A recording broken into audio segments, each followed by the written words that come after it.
Hello, everyone, and welcome to our 24-hour TTRPG extravaganza charity stream benefiting Extra Life.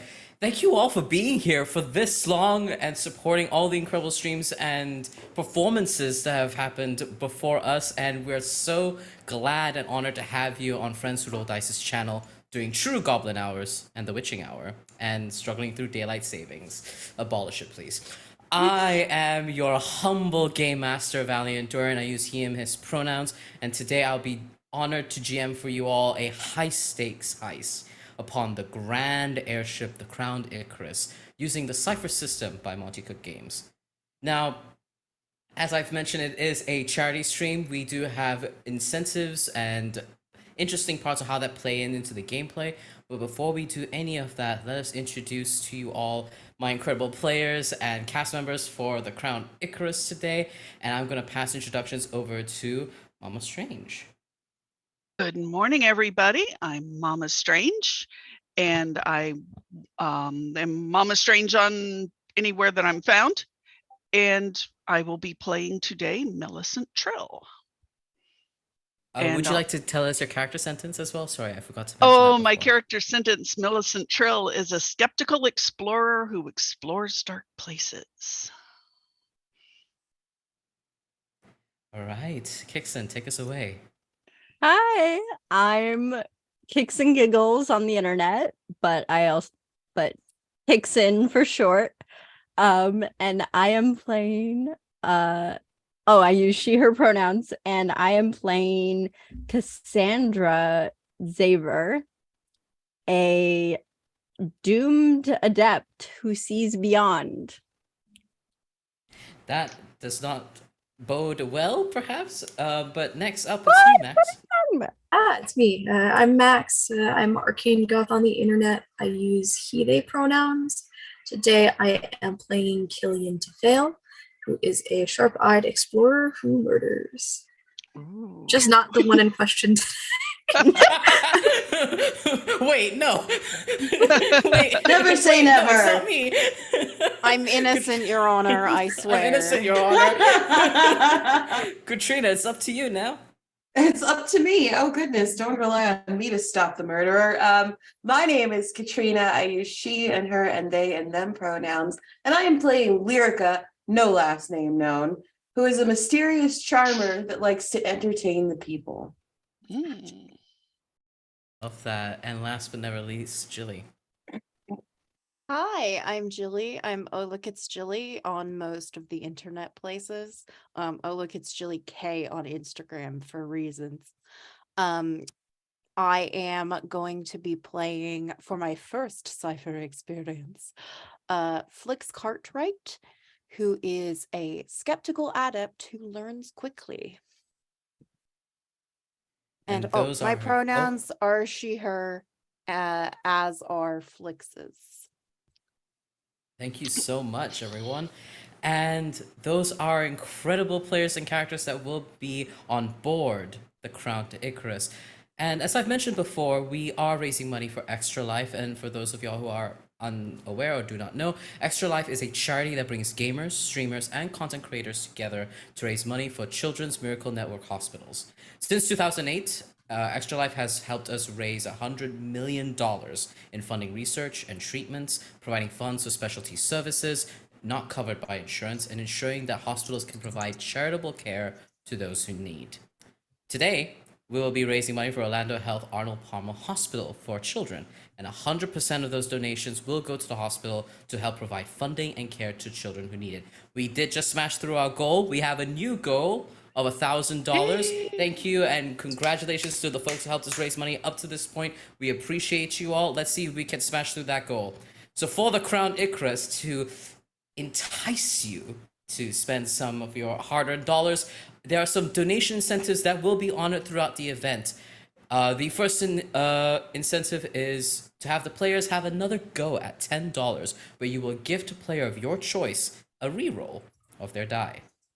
The next rung up is to introduce a minor effect for $15. This would, for those of y'all who are unfamiliar with the Cypher system, it is, think of the minor and major effects as a narrative boon that the players can have upon succeeding. So you'll be gifting that to the party to use for when they next succeed. The next rung up is Major Effect at $20 to gift the party of Major Effect a slightly larger narrative boon for when they next succeed. And if you feel being generous to me, the GM, there is the one of me. At $30, you can gift the GM a free GM intrusion to use for when he desires, and that is basically a narrative challenge that the GM can put forward towards the players to complicate things. And finally, at the highest tier of incentives, we have at $15 the Wheel of Fortune. Throughout the game, I will be guiding the players through phases of the game using the major arcana of the tarot deck, the Rider-Waite tarot deck.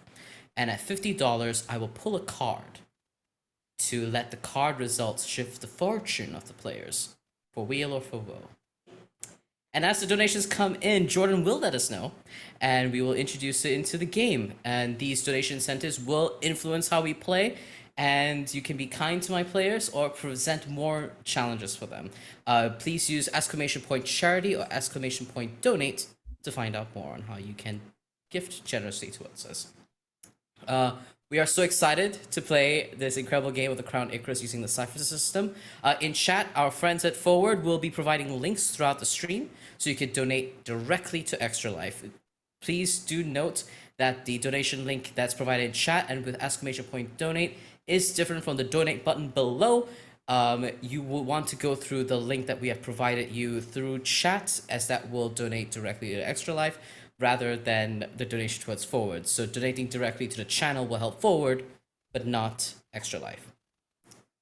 Before we continue on with the running of the game, I do want to let everyone know that everyone at the table, including the producer, the players, and myself, are using safety tools, both on and off the table, before, during, and after the stream. And therefore, we are using those safety tools, and we have content warnings for this session. The content warnings for this session are fantasy violence, complex and complicated relationships, heights, death and killing, and references to classism. If folks feel that they should step away from the stream at any point, please prioritize your safety. Your safety is very, very important to us, and please take care of yourselves throughout this stream. Now, without further ado, I have to check something. Oh, sorry about that. My producer has just informed me in my lovely little earpiece, like we're in a live show.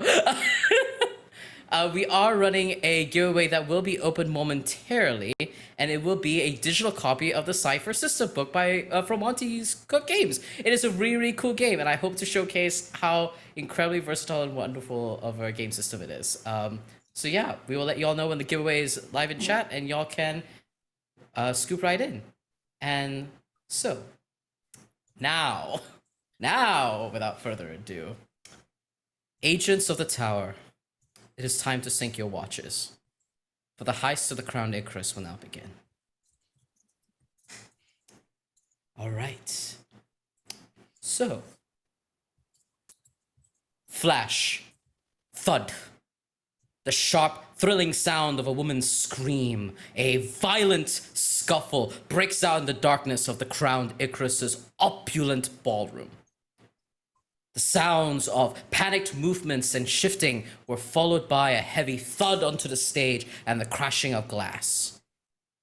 A sharp voice cuts authoritatively amidst the pitch-black darkness and chaotic cacophony. "Hurry, get the lights, damn you!" A metallic clang, followed by the deep, resonant hum of electronic whirring.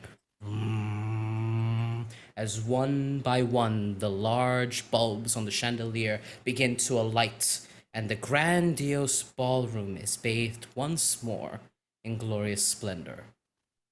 But the light illuminates more than just the ballroom's sparkling silverware and floral wreaths. Everything seems to be in place, until your gaze flits over to the main stage and a raised dais right behind the microphone where once stood a glass housing. Yes, once. There are glass shards now scattered all over the stage and upon a still unmoving heap. that has crumpled on stage, illuminated by the spotlight above it. There's been a murder, and the star has been taken. Record scratch, you must be wondering how we all ended up in this position. Let us rewind the clock back approximately 2 hours before this event. We will start upon the Crown Icarus's takeoff into the sky. This large, opulent, gargantuan-sized, prestigious airship vessel known as the Crown Icarus has taken off upon its maiden voyage on the continent. Along its route are several stops at major metropolises. Of course, something only befitting an airship of its quality. Atop its massive form is an intricate glass viewing platform for the stout-hearted. And only the most luxurious celebrations will do. And only the most powerful, popular, and wealthy individuals are invited. Well, except you lot. You are here for one purpose. A team specially chosen by Monet Asra, your handler of the criminal underground organization known as the Tower, to heist a precious artifact known as the Star. And as you all arrive in the main lobby, before the double doors of the ballroom where the main party happens, you all hear a voice in your earpieces. Shimmer, Rumor, Amethyst, Arc, Fleur, do you read me? I will now reiterate your mission objective. Your objective is to acquire the star. It is housed in a specialized case, for it is thought to be fragile.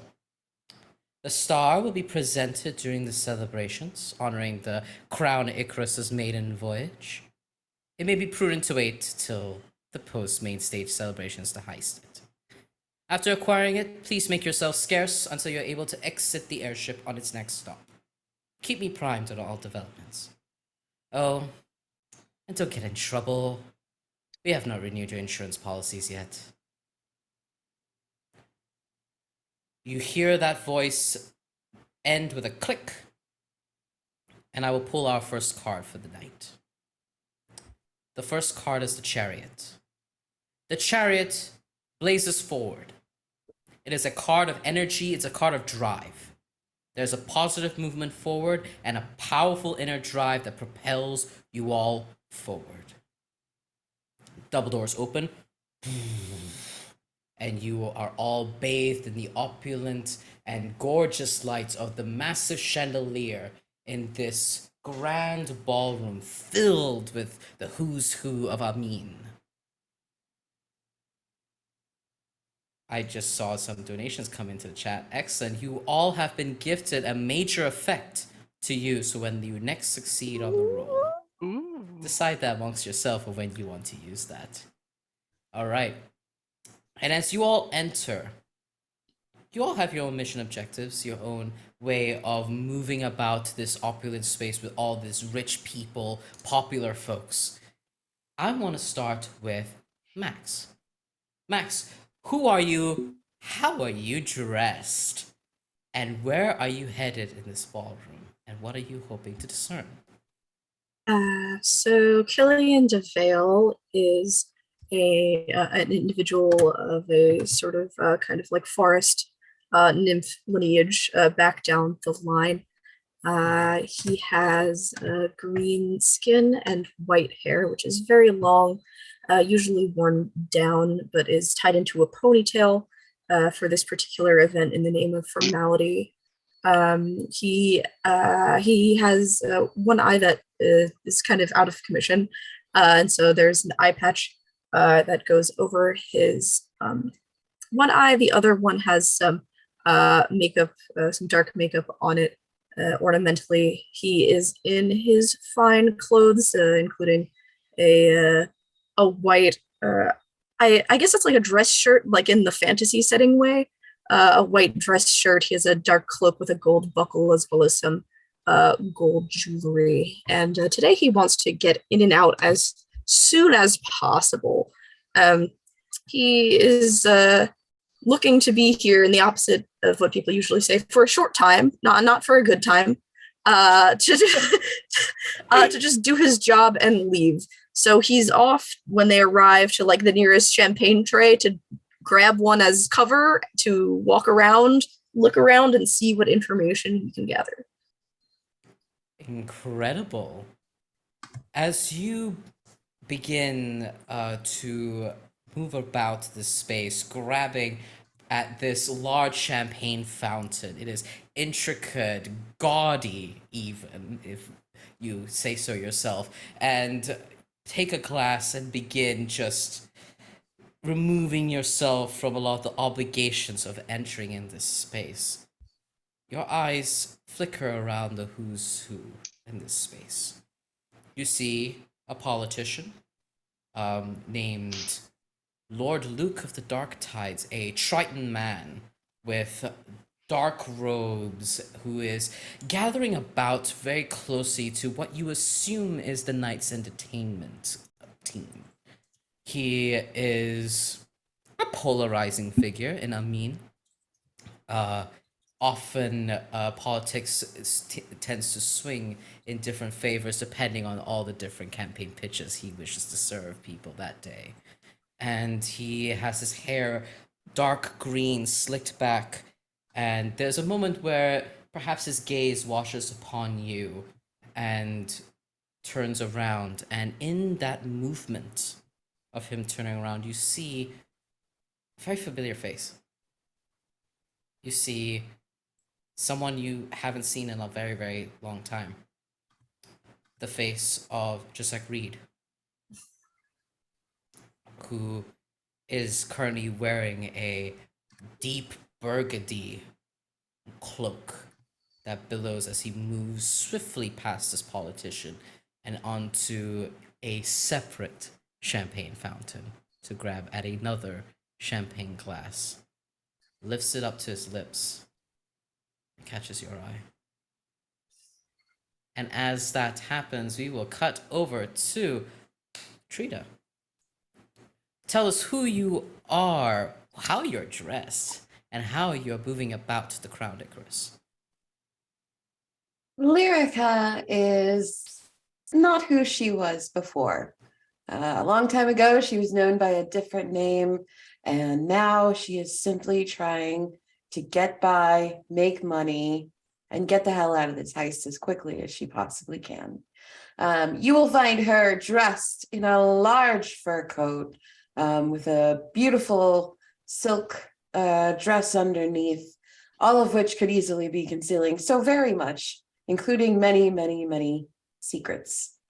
Lyrica is making her way through the crowd, enchanting, just generally acting like she is absolutely supposed to be there, because in many ways she is. This was an event you were meant to host one day. One day. Mm-hmm. And as you're moving about enchanting, you speak to a beautiful woman who is fat and dazzling, wearing this bright red sari. She is wearing dark red lipstick. She has jewelry just all over her, bangles, rings, a large necklace that sits upon her chest, and a large nose ring that flitters as she moves her head. This is the matchmaker and very popular pop culture icon who doesn't seem to have caught on to who you are or who you were, as she dazzles you with stories of her journey towards the Crown Icarus. Oh, darling, it is such an honor to be here. Lyrica, you would know that she is a host of a popular dating show for the who's who of Amin, setting them up together. And just as she's about to go on to her next storyline, you are approached by a waiter who hands you a drink and hors d'oeuvres, should you choose, and hands you a piece of folded paper as he's handing these to you. As he says, "The gentleman over there sends his regards." And as your gaze flits past, you see an old friend, an old coworker, Eric, who is this large, heavy-set fellow, almost canine-esque in his appearance. He has his thick furred mane tied up in a ponytail, as it seems that he is mingling with an old rival of yours, Humaira, a unpleasant idol who has filled in a spot that you have left vacuous. And as the waiter introduces you to this fact, you see him awkwardly catch your gaze, clear his throat, and continue talking and looking across towards a wall bit of furniture and decoration of falling orchids, almost like a fountain.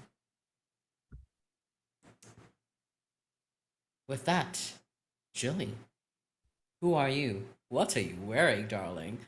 And what are you doing at this beautiful event? Flix is wearing. I think Flix fits in. She looks like she's supposed to be here. She was supposed to be here. And luckily she is. So she is taking a turn about the room. She's wearing a silk wrap dress. More like a robe, really, that is wrapped around her and tied fairly intricately. And it looks beautiful. It is ornate, and it's only if you get very close to her you could see that kind of the hem is not quite what it once was, and it's a little worn in places. She has champagne glass in hand and is already working the room and is leaning in, kind of pointing at one of the more prominent socialites and saying, "A beautiful ruby on that necklace. Such a pity it's fake," and then just keeps walking. And is leaning into someone's tiara and says, I would talk to your jeweler if I were you, dear."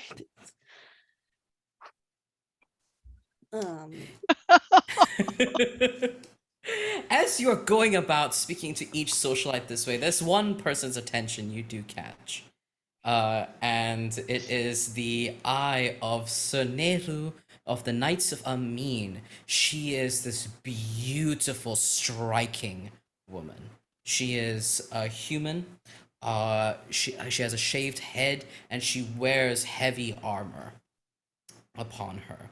And she is strapped with a large sword at her side and carries herself with great dignity. I think she's kind of like hovering nearby as you are flitting about between different socialites, and you hear her let out a humored chuckle. That, I should yeah. also mention that she is wearing it's kind of a necklace that drips and covers the shoulder, and it's made of tiny lenses of glass. And people who are more trained, I guess, in the finer art of jewelry making will kind of see that the different magnifications and colors are it is a tool that can be used to look at and appraise gems, but it's very ornate and entirely unnecessarily fancy.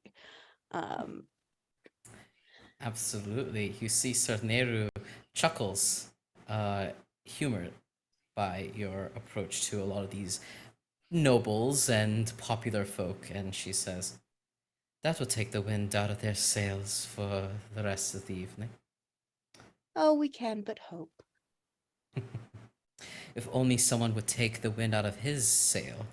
And she gestures with her eyes over to an individual who is speaking to the proprietor of the Crowned Icarus. The man who is the proprietor is named Surian Goldmane, this Leonin-esque fellow with a large, majestic mane and beautiful golden rings and jewelry that he wears upon himself.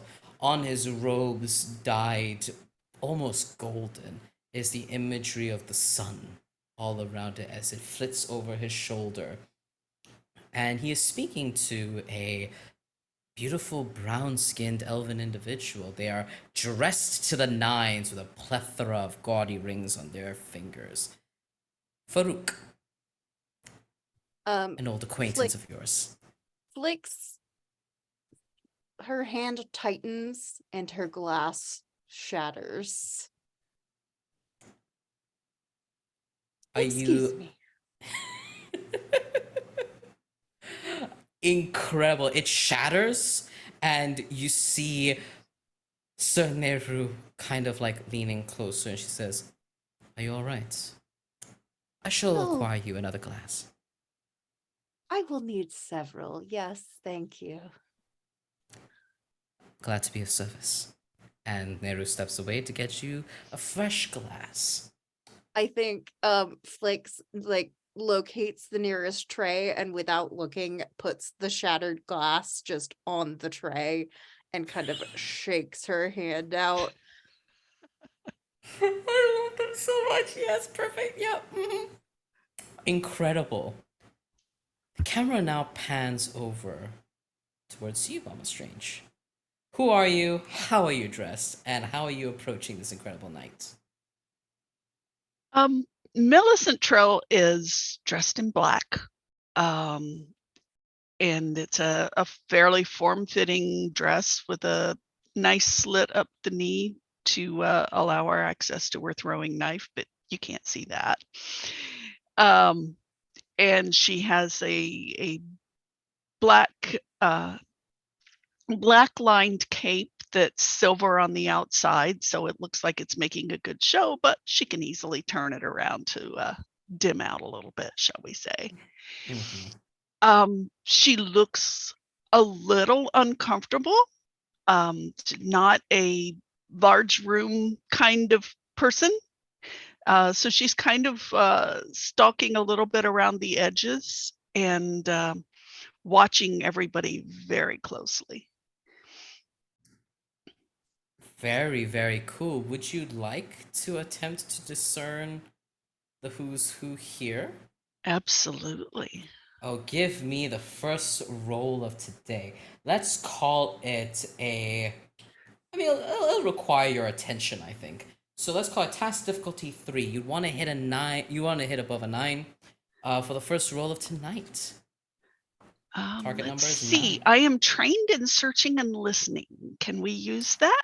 You can use that to reduce the difficulty by 1. Yes, go ahead. That is a 17. Perfect. You hone in. You are sitting at the corner of this opulent I nearly said bathroom. It's a ballroom. Wow. Valiant messes up his words. Dorian strikes again. Anyways. That would be a very different party. It would be a very, very different party. But here in this beautiful ballroom, you are seeing pretense after pretense, veneer after veneer, and you are just trying to clock. You are keeping focused on your task. You want to know what the star is, and you know the star will be presented, and you are scanning the room. There's going to be a presentation, and you discern the large stage in which the main performances and celebrations happen. You see a microphone stand sat there, some folks of a band playing light music at the moment. And you also notice with a 17, you see a little, what looks like a dais that doesn't seem to have been fully activated yet. I think that with a 17, you realize that this is like partially lifted up. There's another part of that stage that's going to lift up fully. That would be a very interesting place to put something, for sure. And as you are discerning everything, you notice two individuals speaking very, very closely together. You see Surian Goldmane, the lion folk proprietor of the crowned Icarus, who is speaking with a stouter man, like a couple of heads shorter than Surian, named Lambert Valor, who is a merchant. You were briefed on him. Infamously known as Lying Lambert. You are familiar with him, and you are keeping extremely focused with that 17. For Amone Asra had briefed you all that he was the one that sold the star to Surian, apparently to recover his failing reputation amongst the elite. She's more focused on artifacts than people anyway, so Mhm. that would interest her. Exactly. And you are noticing Lambert keeping very cushy, very close to Surian. With that, last but never least, Kixn. Who are you? What are you wearing? And how are you navigating this party? Well, Cassandra, by looking at her, you're not sure if she's out of her element or not, but she's definitely seems to appear like she's trying to attract less attention than everyone else in the room. Her dress is black. It's elegant, but very understated, not spectacular in any way. She's wearing a red kind of shawl around it. Nice material, but very understated. And she enters the room and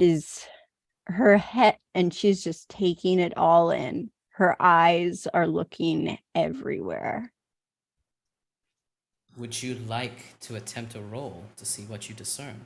Yes, I would. And I am trained in any perception related tasks. I was going to say, this is requiring your full attention. This would be a task difficulty 3, similar to that of Millicent's role. So you're reducing it by 1 since you're trained, so your target number is 8. You want 8 and above. Cool. And that's the D20, right? That is the D20. Okay. First You time gotta playing get an 8 and Cypher, above. y'all. Yeah, so for folks, as we are Woo! rolling the dice, how Cypher works is instead of having bonuses to your abilities, you instead have things that reduce the difficulty of something. The difficulty is set by the GM. That way, everything has a chance to fail, because even if you're trained at something, there's a potential of a 25%, I believe, of failure if the math works out. But yes, how did you roll, Cassandra? I got a 15. A 15 will certainly do it.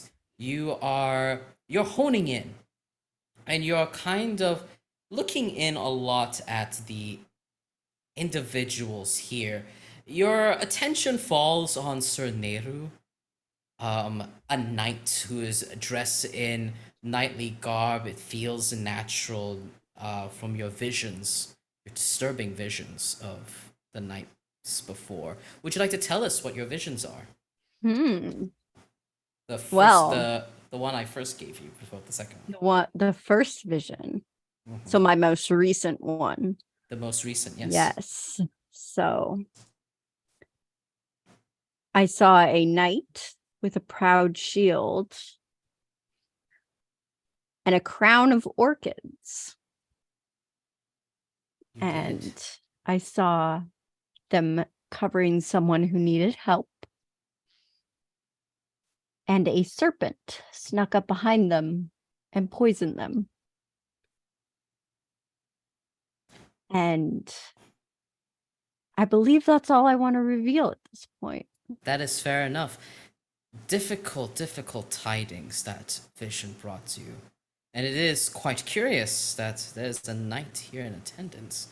That catches your eye. You are looking and flitting about between all these different people and opulence. And with a 15, I think you clock the knight and you clock the Lord, the politician, Lord Luke of the Dark Tides, who is a politician who has now made his way, and on his arm is a beautiful woman named Umaira, who is dressed in a hot pink glittery dress with bright pink lips, and she is human. She's got this bright blonde hair, and she's right on the arm of this politician as he walks over to Syrian Goldmane, the proprietor of the Crown Icarus, and they are having a chat, all three of them. You see them giggling and chuckling, and it's hard not to notice when Syrian laughs.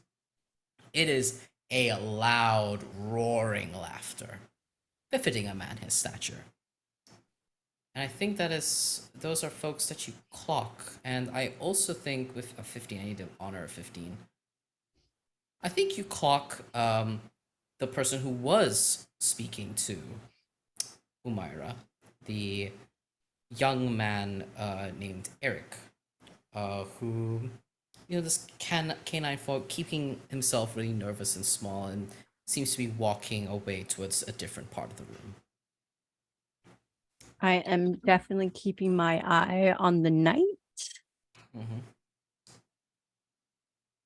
as well as Syrian. And you will, and you shall. All right. Now, as we've completed the first phase of the game, I would like to remind folks that there is a giveaway in chat. Please, I believe it is hashtag friends? Hashtag friends for the giveaway. To opt into the giveaway, it is for the rulebook of the Cypher system. If you like how the game is progressing and the rules and are intrigued by it, I encourage you all to give it a shot. We will now move on to our next card for the next phase of the game. And the next card for us is the Hermit. Now, the Hermit is a card of withdrawal.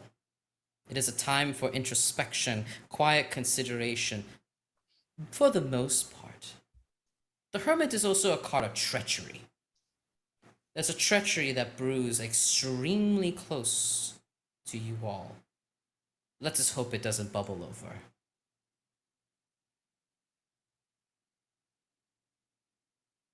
Lyrica, you are awkwardly approached by the young Eric, who kind of walks up to you. For his height, he stands at like 6'5", this canine folk person. They are like hulking and large, kind of like, I want you all to imagine almost like Beast from Beauty and the Beast, Disney's Beauty and the Beast, that hulking sort of fellow, but less confident and regal, and kind of just keeps himself a little low as he approaches you, Lyrica. And he kind of leans over as the music begins to play, picks up a glass and an hors d'oeuvre from a waiter, and looks to you and says, "It's been a while, hasn't it?" Too long, apparently. Your appearance might throw away the gaze of others, but I remember. Apparently, you don't considered- remember well enough. Have you considered my proposal?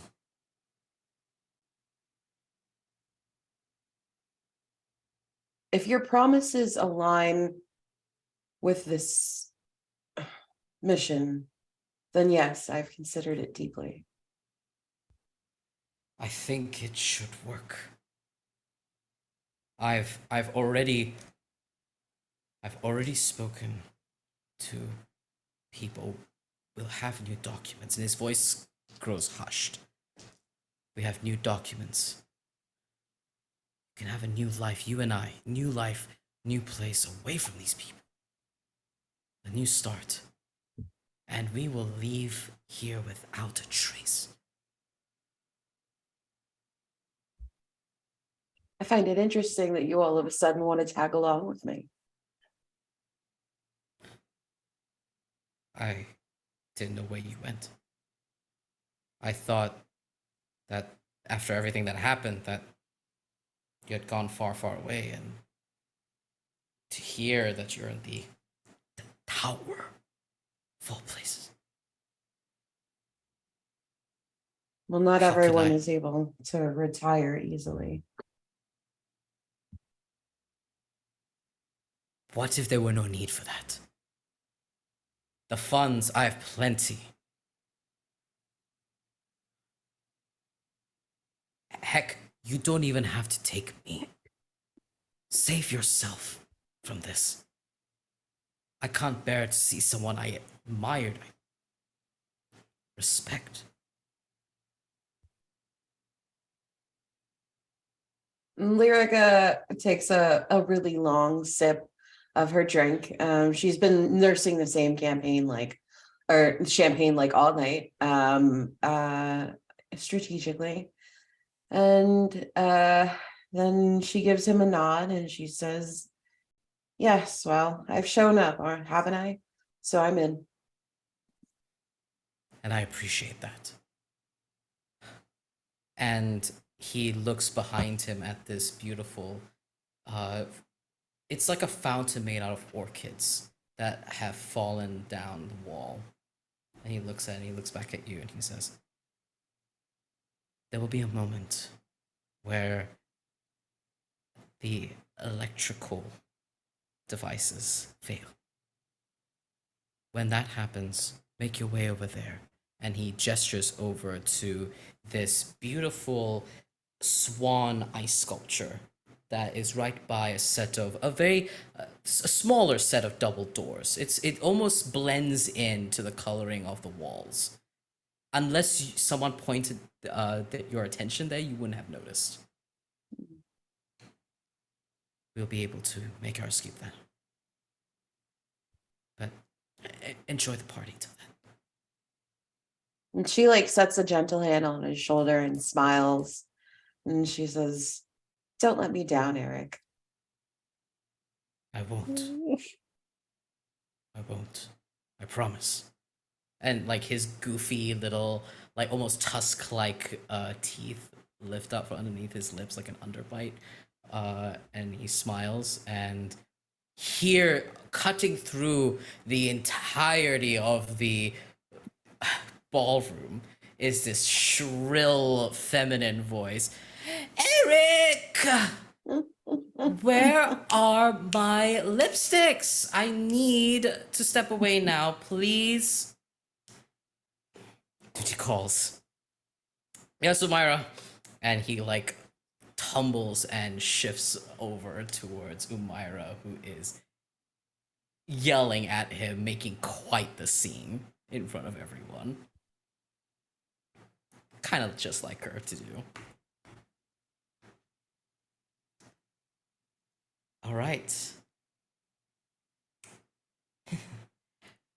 What would you do now that you've just received that call from Eric? Where are you maneuvering around the space, Erica? Lyrica's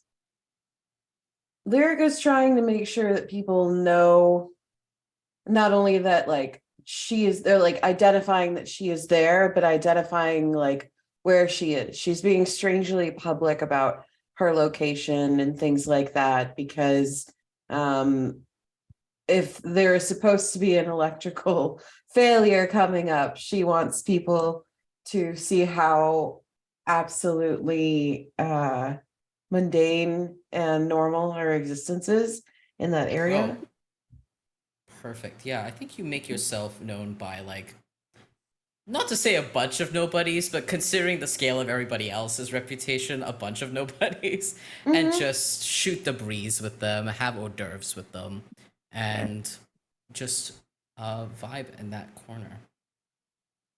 Speaking of vibing in a corner, Jasek looks at you, Killian. As your eyes meet across the ballroom, the distance between you, perhaps metaphorical of the distance that has built between you. He is still quite handsome. Hair longer. There's a tad bit of stubble that's grown underneath, but tapered and tame. He looks over to you, takes a sip of the champagne, and looks at you up and down, almost as if he is trying to discern how and why you are here. And you know that look anywhere. The I guess that look is neutral. That look is returned for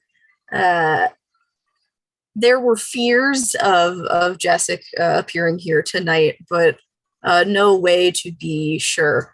And yeah, now Killian is wondering the same thing. So once he realizes that he's in the pit and that he's already looking at him, he can't like turn and like hide because he's already been seen. He might as well try to get some relatively silent information as well. There is a little bit of surprise seeing kind of like a change in appearance ever so slightly. Killian likely doesn't look too different from when he had last seen him. Maybe a new scar or two, but those would be covered by clothing for the most part. In kind of like a lapse of reason with familiarity that's still there.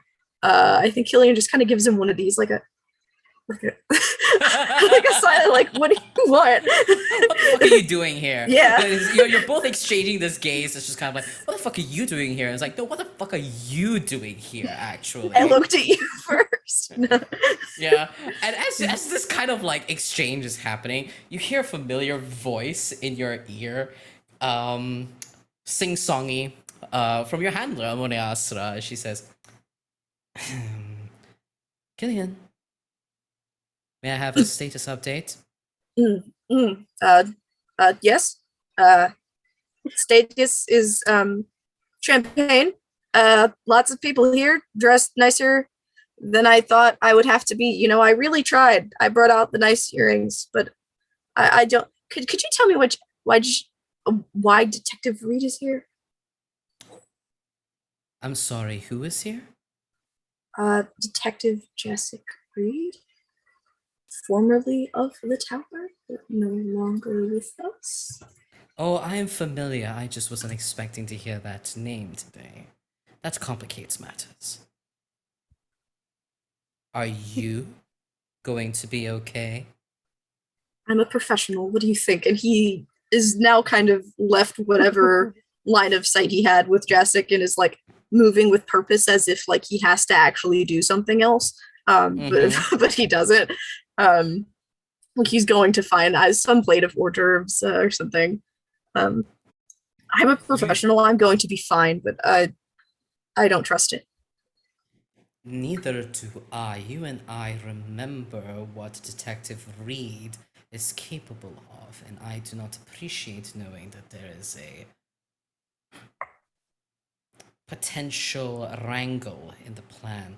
Find out why he is there. We cannot let whomever he is working for come here for what we're after. Are these private channels or can the rest of us hear this conversation? I was just about to ask that too. You know what? Oh. Let's roll a d4. Oh gosh. How much are you getting roasted in the group chat? I don't think I would have spoken in such a way if everyone could hear me, but I'll live with it. Okay, if that's the case, then it is on a private channel. I think, yeah. That's a good question to ask. Are the rest of your group familiar with what Detective Reed had done to the tower? I think it is probably known or assumed via either like gossip or like Killian used to wear a wedding ring and now he doesn't, and he used to have pictures of him and Detective Reed on his desk and now he doesn't. for the last few years. I think everyone knows that they were married and are no longer married, and I think they would know that Detective Reed used to work for the tower and now does not, but probably not any details beyond the baseline, because he would not share that information unless asked and given good reason. Okay. I think as you're saying that to Amone and she tells you, find out why he's here. Can you do that? Is the sky blue? Very well. I will check in a few moments, Fleur. And the communication shuts. Everyone else receives a separate message from Amone Astra. Everyone except Killian. Hello, Shimmer, Rumor, Arc, and Amethyst. There might be a potential wrinkle here. It has come to my attention that a Detective Reed has found himself in this party. Please do your best to discern his purpose here. We need to know if he's here for the same things we are. We wouldn't want to repeat. And then we'll click off the message. What would you like to say? I think immediately Flix is trying to like make eye contact with Killian because she doesn't know what the deal is, but she knows that there's something there and it's awkward. And so it's very much like trying to make eye contact across the room with someone who I assume does not want to make eye contact. Killian is like meticulously, like surgery level meticulously, like picking apart like a fucking eggplant rollatini like stack on a plate with disposable silverware. I think the only thing Flick says into the earpiece in response is, Monet, this room is nothing but wrinkles. And looks around and like when she sees Farouk again, it's like if someone could be set on fire, like there are people who could do that. She could not. But she's sort of hoping that the power will manifest itself in that moment. As the power manifests itself in that moment, it transcends electrical wires and radio waves.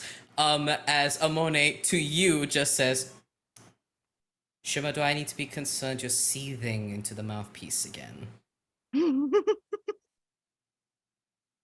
I can seethe. Seething is fine. There's no arson this time. I'm improving. I'm growing. I'm evolving. Well, thank the 7 for that. Try not to set fire to this place, dear.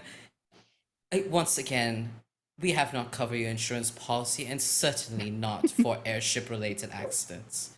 We're not at full height yet. I can't push him off yet. I've got to wait. The night is still young. So young.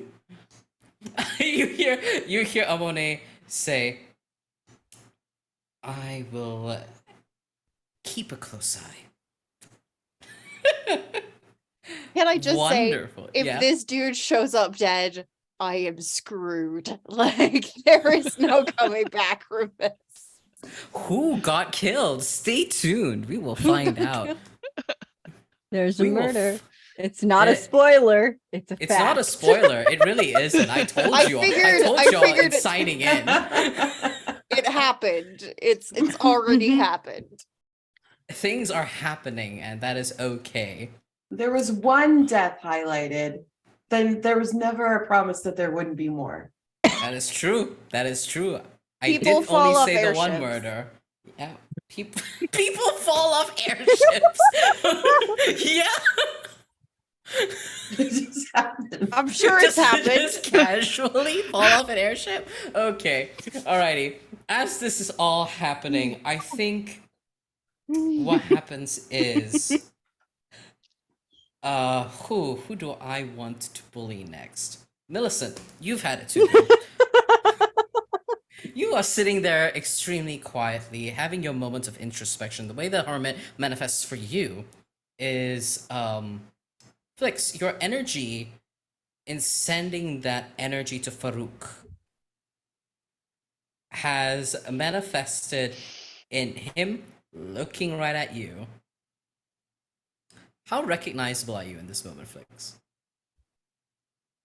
I don't think she's disguised.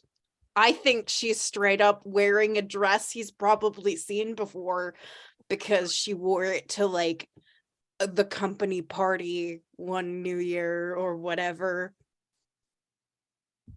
Interesting. Wait, think- hang on. Have I been given instructions to not look like me?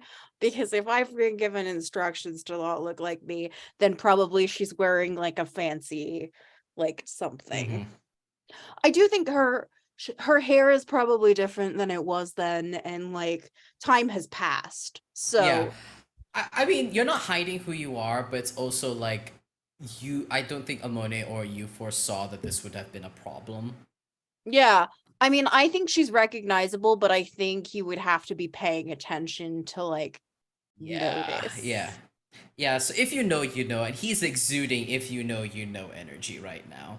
Yeah. Well, I And- hope he knows because And while keeping eye contact with you, walks over towards Millicent. And Millicent, you are not the only unfortunate victim in this affair. There is also a handsome individual who you know to be Detective Reed. How could you not know? Who has maneuvered his way over here and is just kind of like vibing close to you but not invading your space, just wanting to partake of the table of hors d'oeuvres near you. And this beautiful elven individual makes their way over and immediately just like those people at parties, ropes completely two adjacent random people into a conversation, pulls you into it and kind of like saddles up right next to Detective Reed and says, "It is lovely to see you both. I had not been able to come to this side of the ballroom to greet the guests. Good evening. I hope that the hors d'oeuvres and the drinks suits you." you hear in And your shines ear, shiny teeth. he's saying something smug, isn't he? I'll bet he's saying something smug. And you see Detective Reed look over at Farouk, says, the hors d'oeuvres are excellent. Forgive me, I'm not familiar with Farouk," as they extend their palm and you see the gigantic jewels on their hand. Millicent, and your eyes are, you're paying attention, Millicent. You are looking at those items and you're like, that is real, that is real, that is real. One of them is very, very interesting, but you need to take a closer look. And Looks like an artifact that I've seen in books. yeah, look, maybe it looks artifacty. It looks a little older than some of the other rings that they're wearing. And they shake Dr. Reed's hand and stand by them and looks over to you and says, "Farouk, and whose pleasure am I speaking to?" Millicent Trill, it's so nice to meet you. Millicent, lovely to meet you. Very fine establishment we found ourselves here. The biggest, largest airship this side of the continent. It's very fun to see all the people here. I understand know. that there's a wonderful artifact to be viewed later. I can't wait. Yes, indeed. I believe that it is the elusive star. Not unlike the star that was said to be on Earth a couple years ago. I believe that particular value is still disgraced to this day. Eyes pan over to you, Flix, for a moment. Does a little wave and a smirk, and looks back to you, Millicent. Apparently, this is the real deal. Acquired by Sir Lambert himself, I hear. As he gestures to the merchant, who is still glued right next to Surian Goldmane. literally a shadow moving along with him. And Millicent kind of looks askance at that because she's familiar with Lambert's reputation, and it's like, has it been authenticated? I believe so. I believe, well, the Marquis Goldmane is very particular about his collections. It wouldn't surprise me that he's had it authenticated only by the most prestigious of authenticators. There's a smug smile as he says that, and Detective Reed intercedes in and says, "Don't you mean you authenticated it?" It's like, well, that's so flattering for you to hear from you, as he pats Detective Reed's lower back. You hear in your ear, if you stabbed him, sorry, what are Farouk's pronouns? Farouk uses he, they. He, they, okay. If you stabbed them, it wouldn't be the worst thing. I'm just, if it happens, it happens. That's all I'm saying. Millicent kind of smiles and glances over at you, and but she's really trying to concentrate on conversation because this is not easy for her. So I'm so sorry. He was too comfortable. I know. And I think Flix knows that she's being an absolute shit right now because I assume she knows you're not comfortable. So she comes and gives it like a little apologetic like wave with the champagne glass, and then just like a perfect. So Millicent turns back to Farouk with a very big, bright, blinding smile and says, "Oh, but who was the second to authenticate? You know they always ask for a second opinion." Oh, indeed. I believe Mr. Sir Goldmane has that to reveal during the party itself. I believe that, and as you know, the second authenticator is left secret from the first to ensure no double dealings, as it were. I mean, especially with what happened 2 years ago with the previous star. Yes, I heard about that. Somehow I heard your name in connection with that. That's an interesting that they would ask you a second time. Oh yes, indeed. And she kind of looks at him with a smile innocently. I think Farouk catches that and feels that needle, because Farouk's name is actually shockingly absent. So you mentioning that is you kind of saying, I know your bullshit that you're trying to sell me here. So tread very carefully. And I think he sees that and there's this uncomfortable smile. So then she'll look down, having made her point. She'll look down and say, "That's a most unusual ring. There must be a history there. I'd love to hear about it." Oh, indeed. And he smiles very uncomfortable. He says, yet another one of Lambert's particular curiosities. It is said to have been wielded by a beautiful bard of 300 years ago in the ancient Amin Empire, who had, let's say, a very, very acute, delicate set of skills.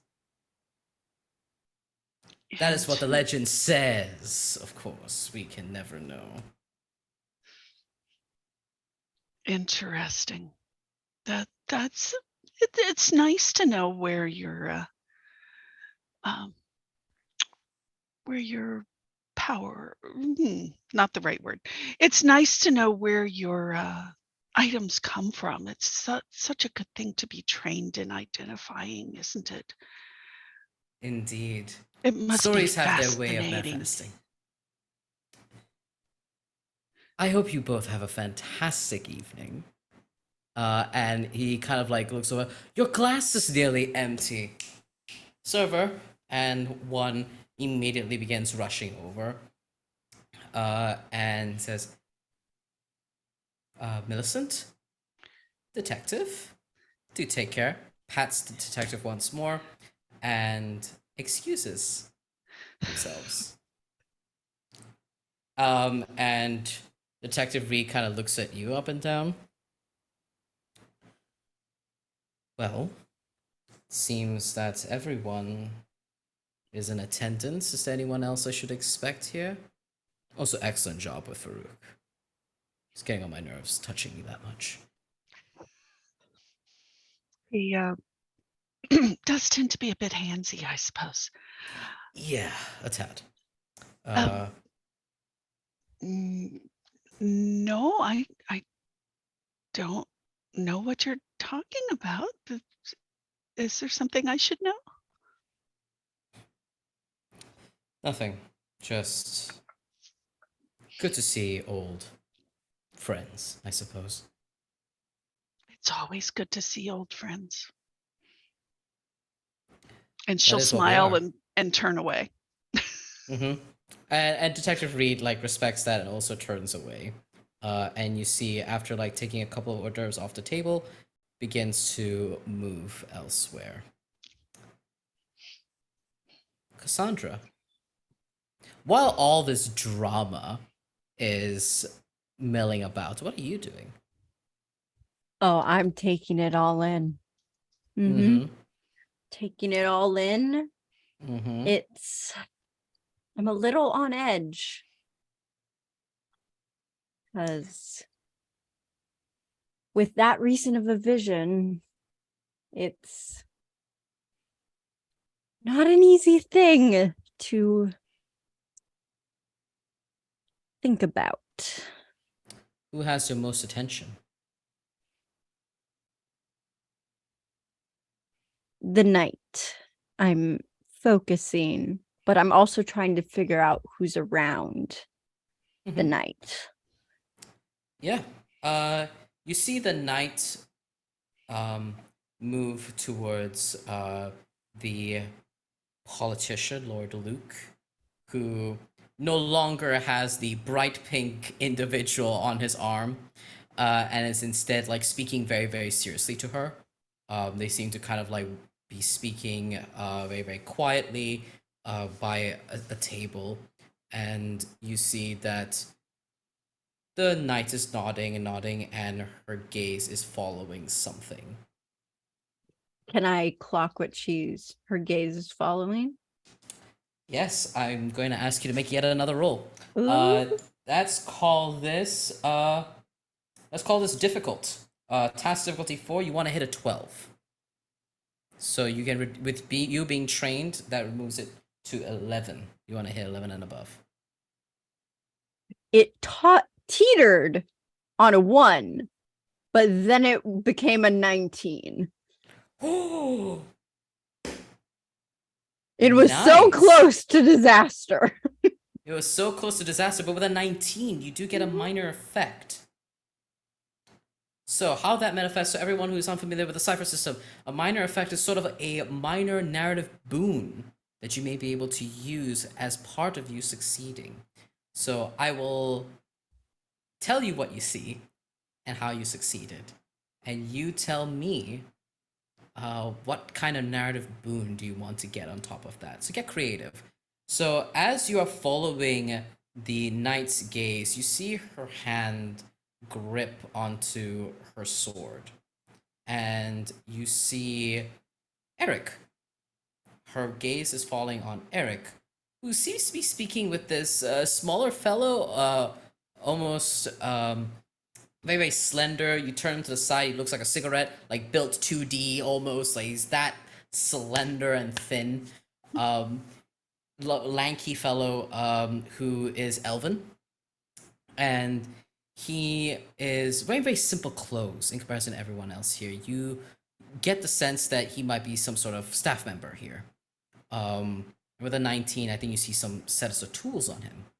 And you see Eric speaking to this individual, and in like hushed tones, as if like he's asking for something, and begin to like exchange something briefly and then step away. What narrative boon would you like to have on top of that in terms of succeeding? Hmm.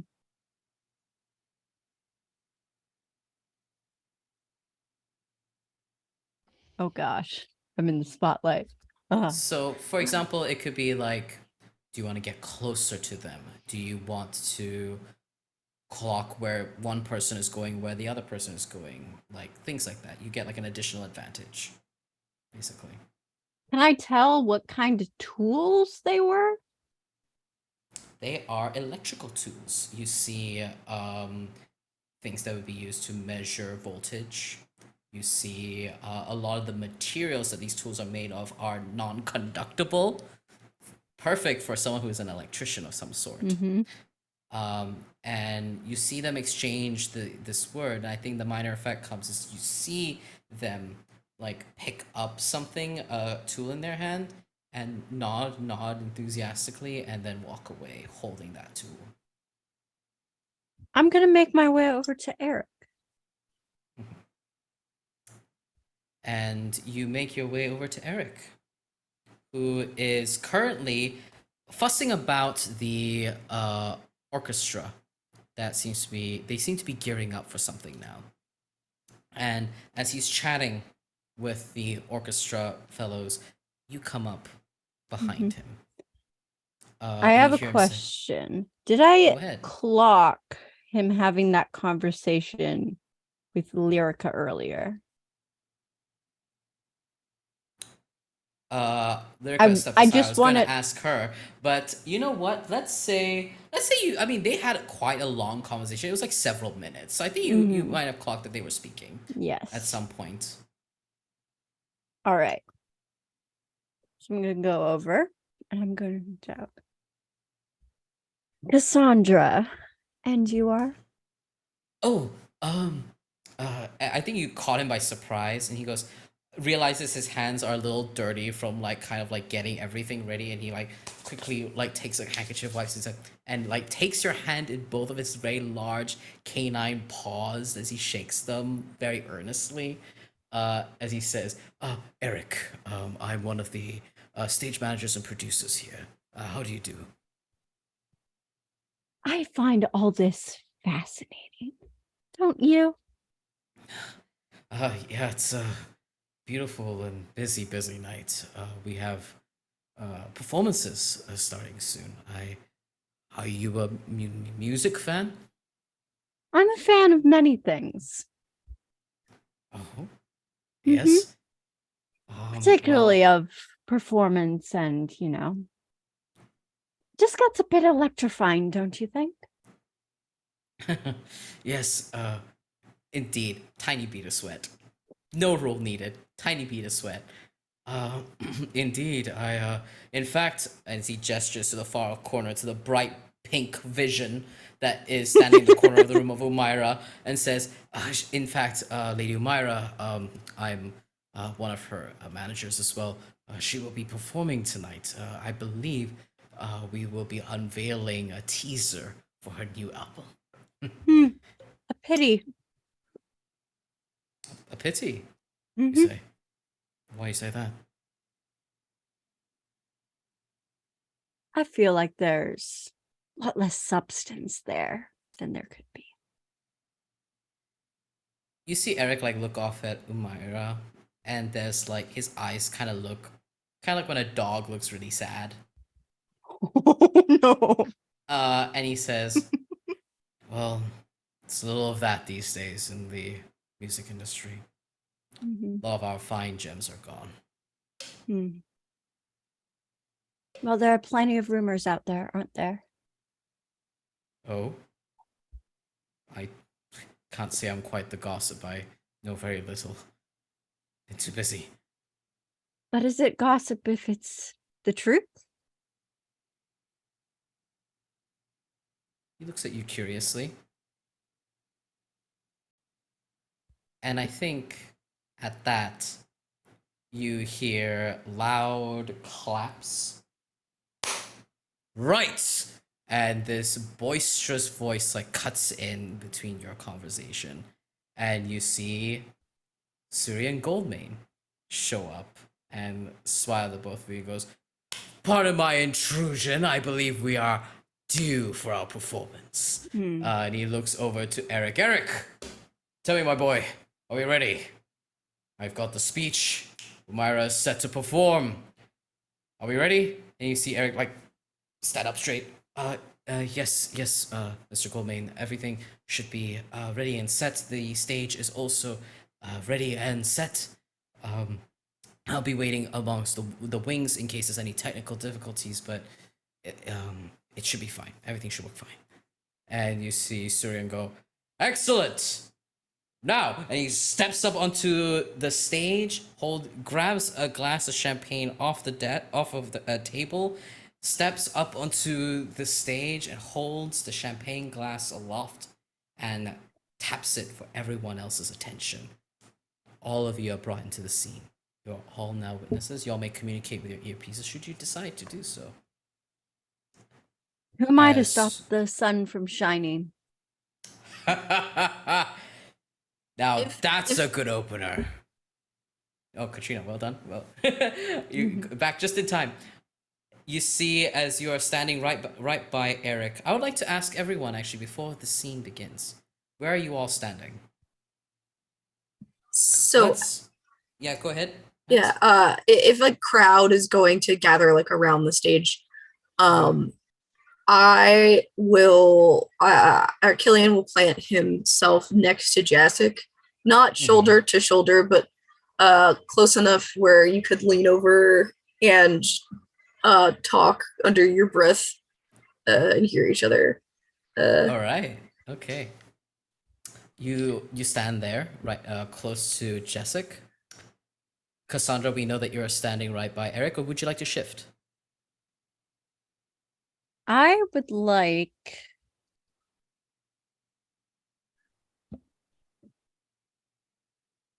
to shift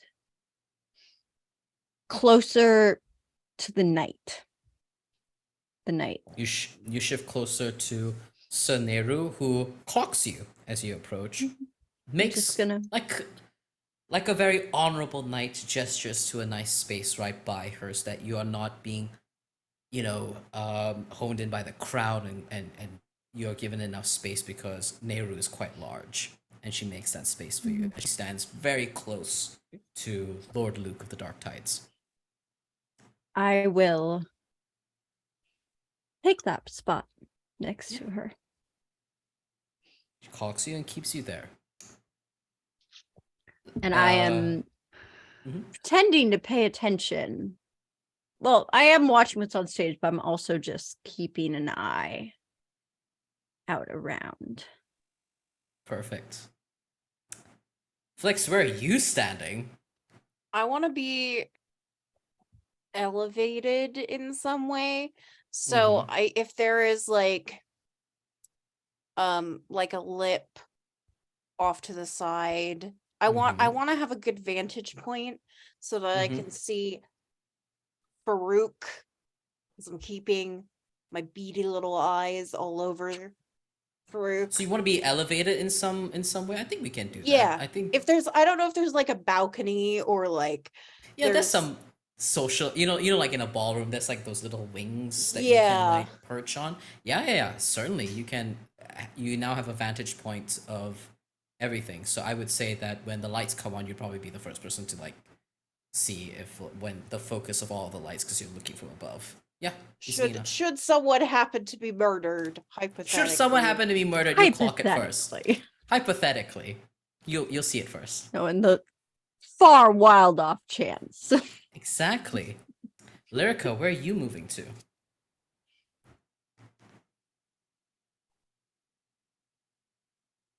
Okay, there we go. Lyrica, I was like, oh, I'm not unmuted. Lyrica is kind of keeping that ice sculpture in view, so she is shifting to a position where, should the lights go off, she can beeline for the ice sculpture.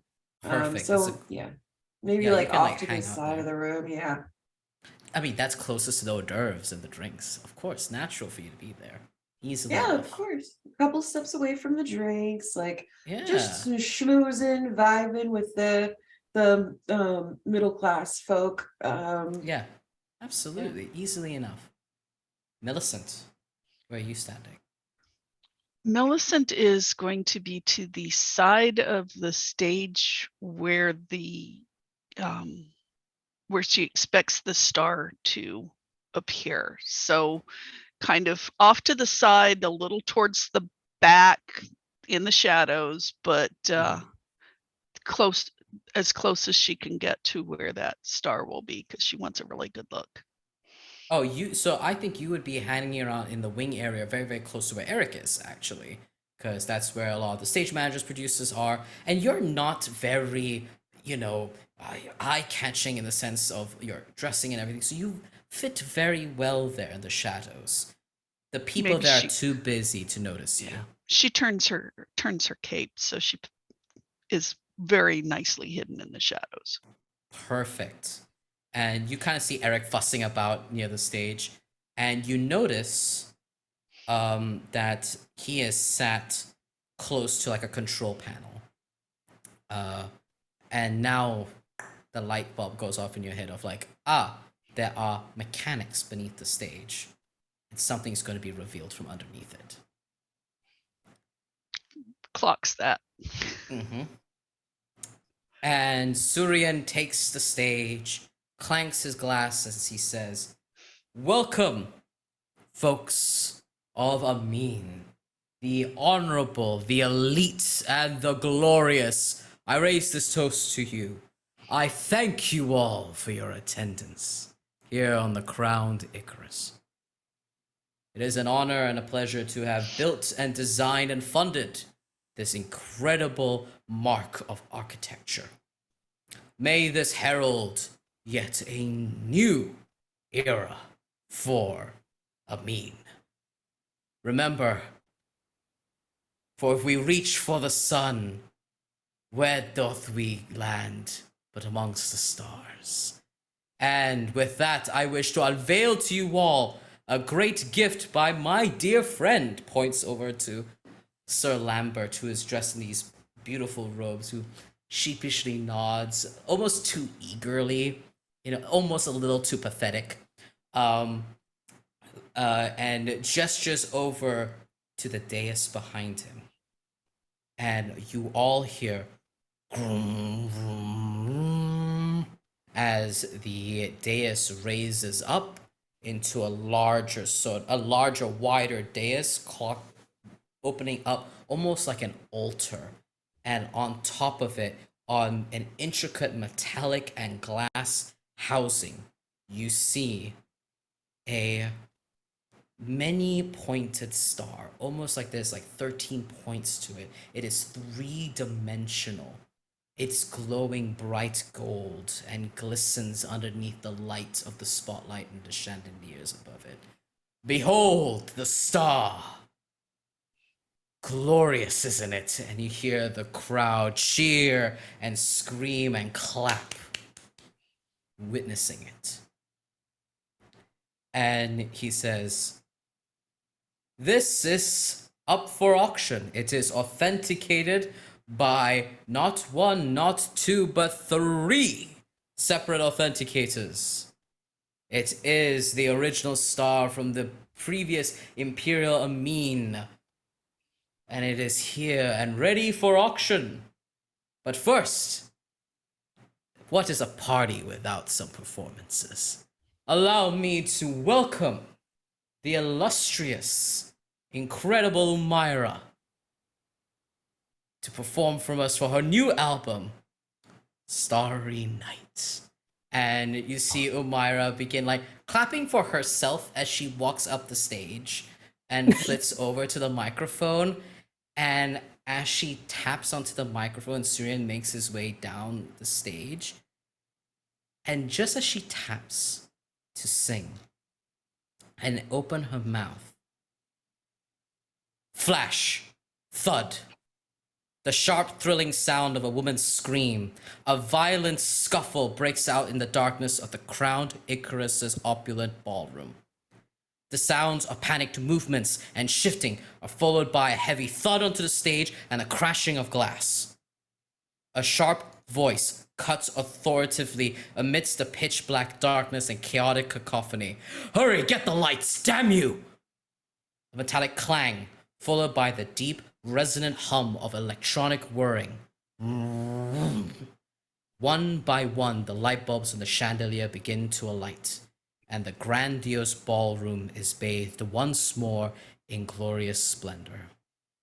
But the light illuminates more than just the ballroom's sparkling silverware and floral wreaths. Everything seems to be in place, until your gaze flits over to the main stage. The card that I pulled for this phase of play is the Judgment. The hour of judgment has come, and your path forward has been sealed. There is a still, heavy heap that's crumpled on stage, surrounded by shattered glass. Tall, thick, dark brown fur. Eric has been found dead. He has been murdered, and the star has been taken. Thank you all so much. That is where we will cut to a break. Thank you all for your incredible donations. We have a couple of donations to sift through, and thank you for helping us hit our 1K goal. But we will resolve all of that after the break. Thank you all so much. Producers, is there anything else I need to cover? Excellent. We'll be back. Yep, go ahead. We'll be back in 10 minutes. Please, I invite you all to stand up, get up, stretch, hydrate, pet your pets. We'll be right back in 10 minutes. Take care. Enter the giveaway, please. Bye. And welcome back, viewers, to the Crowned Icarus, a Cypher system charity one-shot benefiting Extra Life, and we hit our second goal of $1,000. Thank you all so much. We just received an incredible donation of $200. We have divided it up to rerolls for all of the players, as well as reshuffling all the tarot cards I had previously pulled for this next section. We're all going into this not knowing what the vibes are going to be. And it's going to be incredible for all of us. But a murder has occurred. The star has been stolen. But moments before darkness came, let us go around the table and ask what each of y'all were doing. We're going to start with Killian. Killian, you are stood next to a doctor, Detective Reed.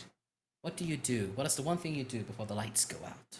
Yeah, so kind of as the spiel about the star, and it's been authenticated by not one, not two, but three people, and etc., is going on, he kind of picks a point to lean over and goes, "So, how did you score an invite to this party?" Could you believe that it was a kind-hearted invitation? No. Wow. I have You a job asked. to do. Well, I'm here for the same reason you are. We're both on a job, aren't we? Who said that I'm on a job? You never come out unless it's your job. Unless my mother scored an invitation and was off continent and needed someone to come in her stead. Funny that I know who your mother is. I don't see her here. It's almost as if I attended the event in her stead. Because she's off continent. Mm-hmm. Yeah, I don't believe that. This smells like the tower. You and all of I'm your surprised friends. you would remember what the tower smells like. Haven't you been away for far too long? Champagne sip. Yeah, I think Jessic like furrows his brow and like bites in the inside of his like mouth, and you know that look. I think Killian also like fully intended to be like kind of nice. Yeah. But is also like too neurodivergent to not answer the question, like the question about the invitation honestly, and then it went downhill from there immediately. Yeah, I think you see Jasek kind of like notice how awkward this is and says, "It's nice to see you." You let your hair grow out. I was trying something new. Is it good? Mm. Yeah, no, it does. It looks good. You haven't changed. Are you and you see him like pause and he's like, "Are you seeing anyone?" Wouldn't you like to know? And I think as you say that, like your faces are like not that far apart, and it's illuminated by the light from the stage, the spotlight, and then boom, the lights go out. Yeah. And if you would allow it, I think you feel like very, very briefly a familiar hand like grip on your wrist, Yeah. almost like instinctively.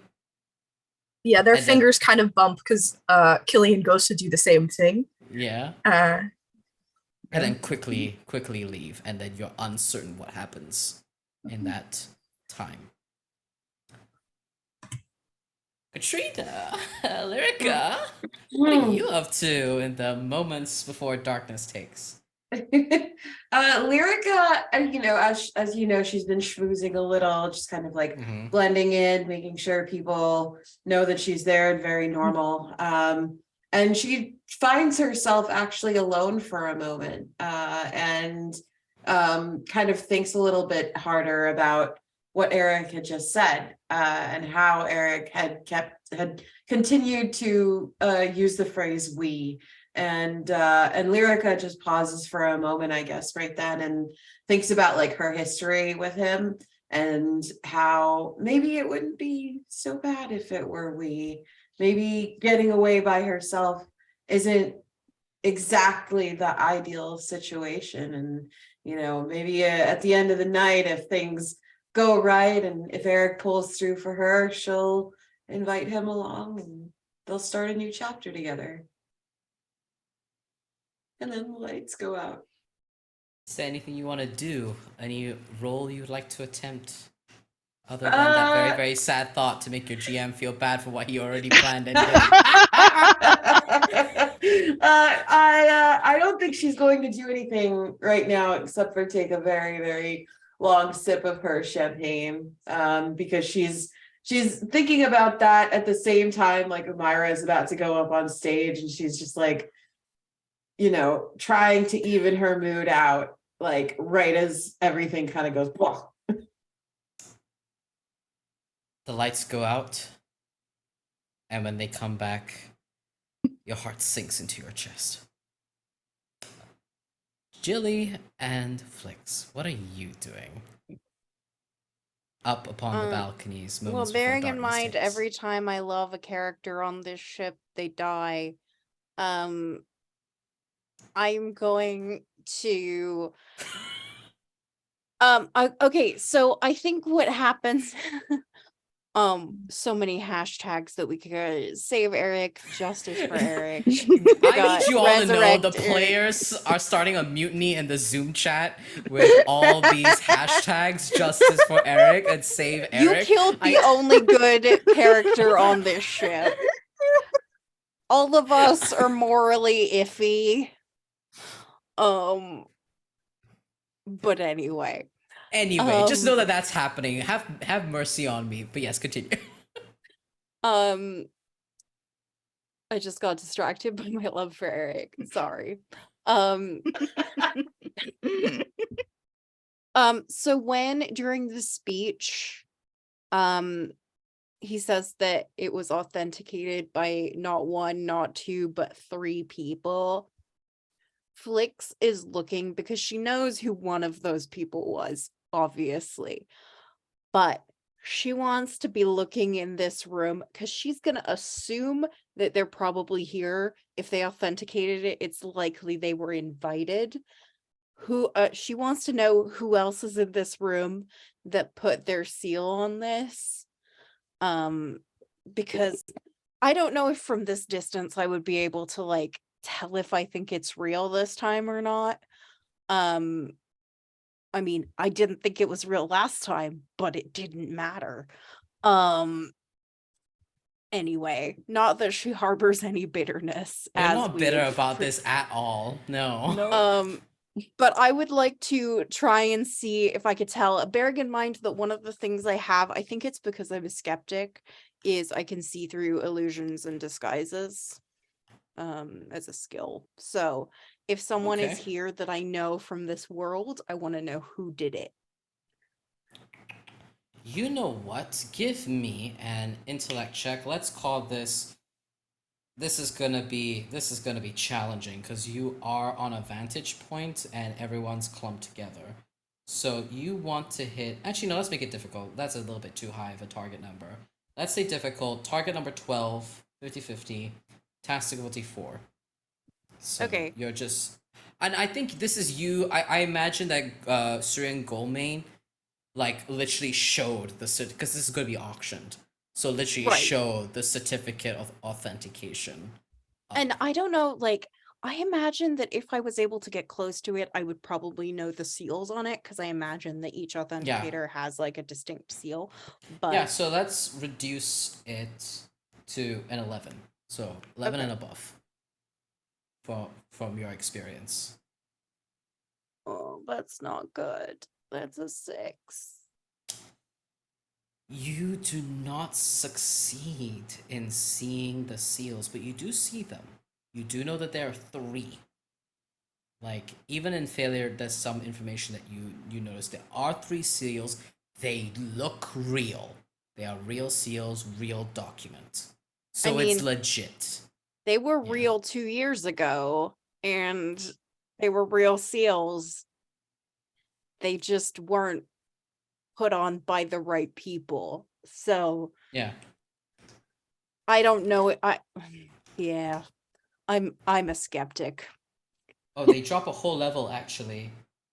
But you rolled a 6, right? I rolled very low, so I Yeah, probably sorry. yeah. But technically they drop a level, so I need to remember that for next time. I just keep thinking, oh, drop it by 1, and I just What I- minus 1 like a fool. What I which is maybe not how that should works. do is use my Cypher because that makes things much easier for me. But Do you I want to haven't- use your Cypher? YOLO, right? You know. YOLO, it is a one-use item, so Mm-hmm. You know what? alright. YOLO. So I am going to use my Cypher, which I'm going to refer to the actual text of, which is intelligence enhancement, and everything involving intelligence is eased by 2 steps for 1 hour. Okay. And after that, the strain hinders me by 2 steps. So, You have an hour to use this to your greatest advantage. You and use then your I'm gonna Eagle Eye need a Cypher. nap. And then you're gonna need a nap. Or you're just gonna have a mild headache that's just gonna annoy you Mm. for a little bit. That makes thinking real hard. Alright, how I'm gonna manifest that cipher is, usually in the cipher rules, when you ask a player to retry a roll, there's a mechanic for it. But what I'm going to say is, in my imagination of this event, you are straining in and you're realizing this is too hard, Eagle Eye. We I have want to see rerolls. this. I'm so You do have a reroll. Do you want to use it here? Because I'm going to let you just use Eagle Eye and get the answer. I want the answer. Give me the Yeah. answer. Save I that like reroll answers. for later when the stakes Yeah, are a it's little fine. higher. So you peer and you strain your eyes down to that document and they click in, and this magical item clicks onto your eyes and helps you. You see 3 seals. Farouk's seal. You see the seal of a government a government seal of approval. That looks like the Office of Culture and Architecture.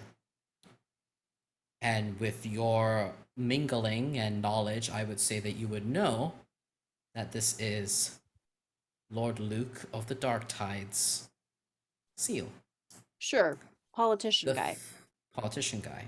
The third is a seal you're familiar with only through almost like authenticator legend, urban mystery of this incredibly discerning individual with a fantastic mustache, who is named Hercule, who sits at the other side of the continent and is a shut-in and doesn't speak to anyone and very rarely entertains authentication unless it is an item of great value.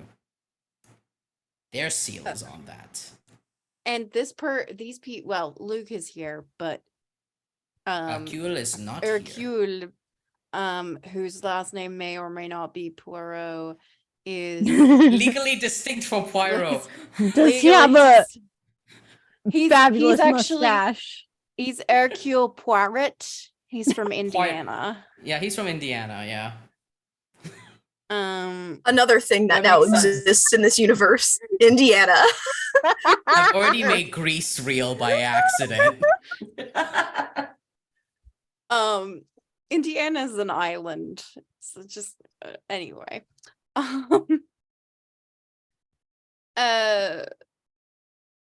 So so I see those two and the legendary one, and I'm suspicious of all of them naturally. I Fair. want to, if I can, as I look at this, I assume I'm using my necklace to like look through the Yeah, lenses. yeah, that could be like your little cipher thing, yeah. Yeah. And I want to start moving, but I don't think I get very far before the lights go out, right? I'm still like Yeah. up there. You're like looking and you're like, it can't be. And then he like scrolls it up, and then this woman who is extremely boisterous comes up and taps the mic, and you're like, oh, come on. And then lights go out. Kixn, what are the last things you do before the lights go out as Cassandra? Well, so my ability from my see the unseen is see the unseen. Mm-hmm. And that means, hang on, I'm pulling up my little screenshot of it. I have like all my stuff right here. You can automatically perceive creatures and objects that are normally invisible, out of phase, or only partially in this universe. When looking for things more conventionally hidden, the task is eased. Enabler. I'm just trying to see what shady stuff is going on around me right now. Because In the darkness or just before? just before the darkness, I'm standing next to this knight, Mm-hmm. and I know my vision has something with poison and night and the stars. So Okay, remind me again about, so you're able to see like invisible stuff. What's the latter half of it? When it's more mundane. when looking for things more conventionally hidden, the task is eased. Okay. I was going to say that this was going to be a challenging roll, which would have been a target 15. But because it's being eased, that would make it a 12, I believe, because it gets eased once. So, make me an intellect roll of you want to hit 12. Would you Okay. like to I have an expend any edge. points? I do have an edge in You intellect. do have an edge. Let me remind myself what edge is. Yeah, because- you can also use points from your pool to ease it. Yes, Right. Mama Strange, go ahead. So it would only take you 2 points if you have an edge. You could spend 2 of your intellect pool to Yeah, you ease only it need one to level. Yeah, so you can ease it one more level, which will make your target 9 if you expend 2 points from your intellect pool. I won't. I want to see what All right. happens. Roll the dice. It's a 20. 20? Yeah. You identify the heck out of it. Nice. I am keeping this die. Mwah. What can I give you? Okay. What can I give you with a nat 20? Okay. All right. With a nat 20, you also get a major effect. So think about what narrative boon you want to have after I tell you what happens. So, as you're waiting, you're looking, but you're like, the knight's over there. Something's going to happen. Something's going to happen. Something always happens. Lights go out. You hear all of the things, all of the stuff that was narrated just now, as I've told you. But you were quite close to the stage. You hear a rushing up the stage. Heavy footsteps rushing up as the glass broke. And you heard, yes, there was a scuffle everywhere as the lights went out. It was pitch black in here. But there was movement of several bodies on stage. You know that at that time, 2 people were on stage. You with a nat 20 in the movement, in discerning the movements in the shadows, and the tiny glint of a sharp object, most likely a dagger, being veiled. You know with a nat 20, in the darkness, there were 4 people on stage. That is what you get with a nat 20. What is the narrative boon you would like to seize in this moment?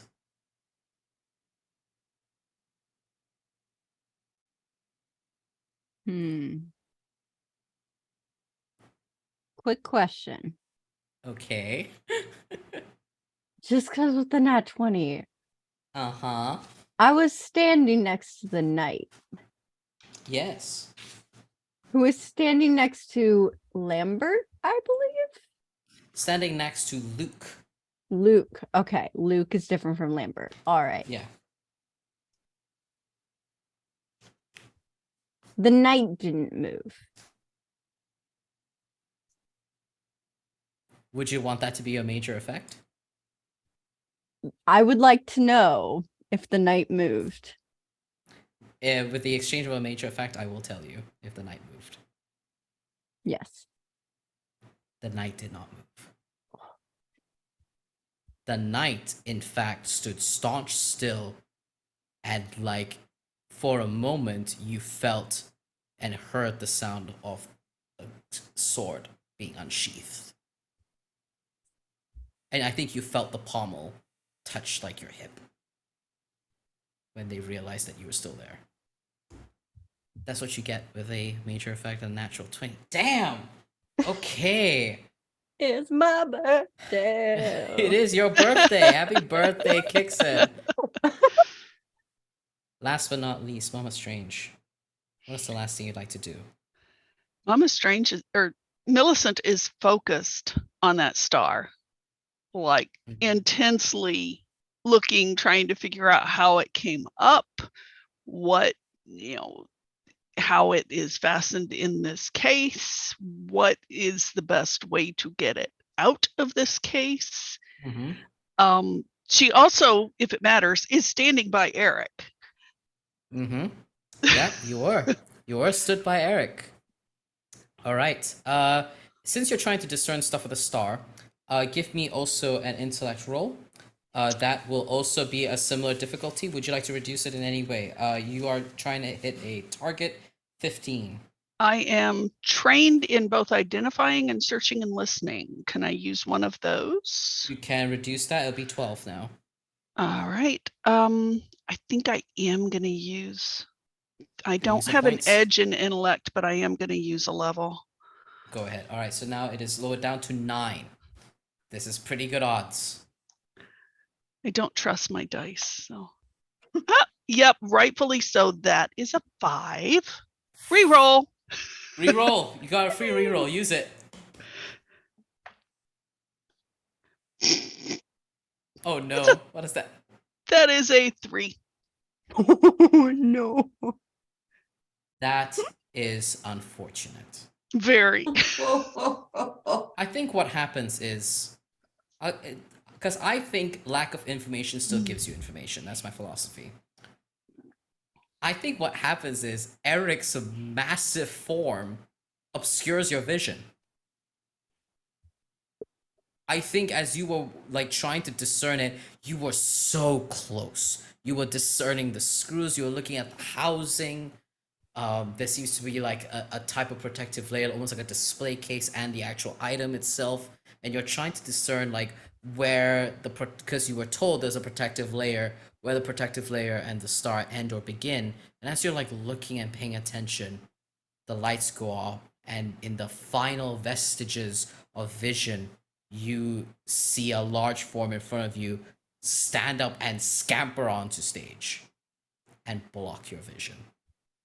And then the crash your glass. That is unfortunately what you get with the information presented. The lights turn on.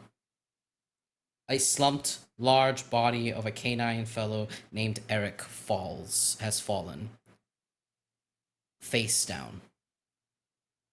Out from his back is a dagger buried deep into his torso. There's glass everywhere. The star is gone. You all hear in your ears, what has just happened? Amone Asra is checking in. Amone, we may We'll have get a back to you. problem. And you hear her go, fucking hell, and the line gets cut. You hear Sir Nehru the Knight order a bunch of other guards, seal the doors, no one exits or leaves, and they all begin to move and cordon off the ballroom. You see Surian, who is still on stage. Surian is still on stage. You see Umaira is still on stage. She has fallen over, holding onto the microphone. You see the shattered glass, missing star, and the slumped body of Eric. And as the officers begin to like cordon people off, people are panicking and begin to kind of like move around. You see Surian hop off stage and like look amongst everyone to see who looks like a rogue amongst them. And he goes, I will have this crime answered. And he like goes over to see Eric and look at him up and down. And you see Sir Nehru step on up with Lord Luke and sheath her sword. Well, Lord Goldenmane, but you were on stage. It is not prudent that you take action in this investigation, but you are still a suspect. And you hear he looks at her with this look of like such impudence. He looks like he's about to say something before Umaira, who's on the ground, goes, am I a suspect? I'm right here. I didn't do it. And you see Lord Luke, who is standing close to Nehru, say, unfortunately, madam, yes, you are indeed a suspect. In fact, all of us are suspects. She has big and I can't stand them energy. Yeah, she does. I can confirm this. And there's like a hush that falls over everyone as everyone's staring at each other. And you see Luke look over to Detective Reed. But we have a detective in our midst, have we not? Killian, he freezes next to you. Before I respond to this, can I get a read on Eric's body? Like, is he like, does he have any like last words or like sputtering like breath left in him? Or is he like completely not moving already? Stock still, face He's completely down still. on the stage. Would you like Okay. to get closer? after I respond to this, ahead. maybe, say, we do, but perhaps let's take a moment. Let's secure the premises, make sure that everything else is in order before we begin to touch anything else. Sir Nero says, and I agree. Officers, no one is to leave. No one is to exit. You see her put fingers to her ear. No one is to exit. Cordon off the rooms. Be prepared to patrol all rooms in the airship. The investigations will now ensue. And you see her, and you hear a few complaints. There's the one of the matchmaker who says, if we're all suspects, isn't it strange that the Sir Neru, respectively, is handling the investigation? Seems awfully unfair. And as opposed to what? The matchmaker says, I suppose you make a point. And Golden Mane, like, Surian Golden Mane, like, says, we are all suspects here. Which means no one leaves this room. And unfortunately, there's a degree of trust and distrust we must share amongst each other. And I think there's like a tense space. The area is now cordoned off. The guards have begun sealing it. There's windows in some of the doors so you can see bodies on the other side, like sealing them shut. This makes your job very, very difficult. Yes, Flix, what would you like to do? Flix believes that the fastest way to finding the star that we need to take is working out who took it. And that means finding out who murdered Eric. So Flix is going to switch out her empty champagne glass for a fresh one, and is going to come down onto the stage where it's cordoned off. And I think she legit just like goes underneath the caution tape or whatever it is. Yeah. And sweeps it off to her skirt off to the side. And kind of inclines her glass towards the detective and says, looking good, like the hair. And thank you. I'm kind and it's kind of like the holding a champagne glass equivalent of finger guns. And like gives Killian like a significant look, like that look when you run into a guy or somebody that is like a former flame, and it's like they look good, right? Like they look like you both look good. You could look good together, and then I think look. This will result in him going to follow you wherever you are going to try to like not deal with that. I just realized I didn't pull the card yet for this phase of play, and I am gonna pull it now because it seemed honestly a bit too perfect. I've pulled the Hanged Man. Oh no, that's me. Bound to the tree, the Hanged Man is confined and held back. The card speaks to an almost self-imposed stagnation, which comes in the form of Detective Reed piping up. I can come and take a look at the body. And any medical individuals in our midst kind of like looks around but lingers on you, Killian. Can dispute me or not. And he will make his way to the front. How is everyone else doing? So I'm particularly interested in Lyrica. What are you doing? The light reveals an unfortunate truth.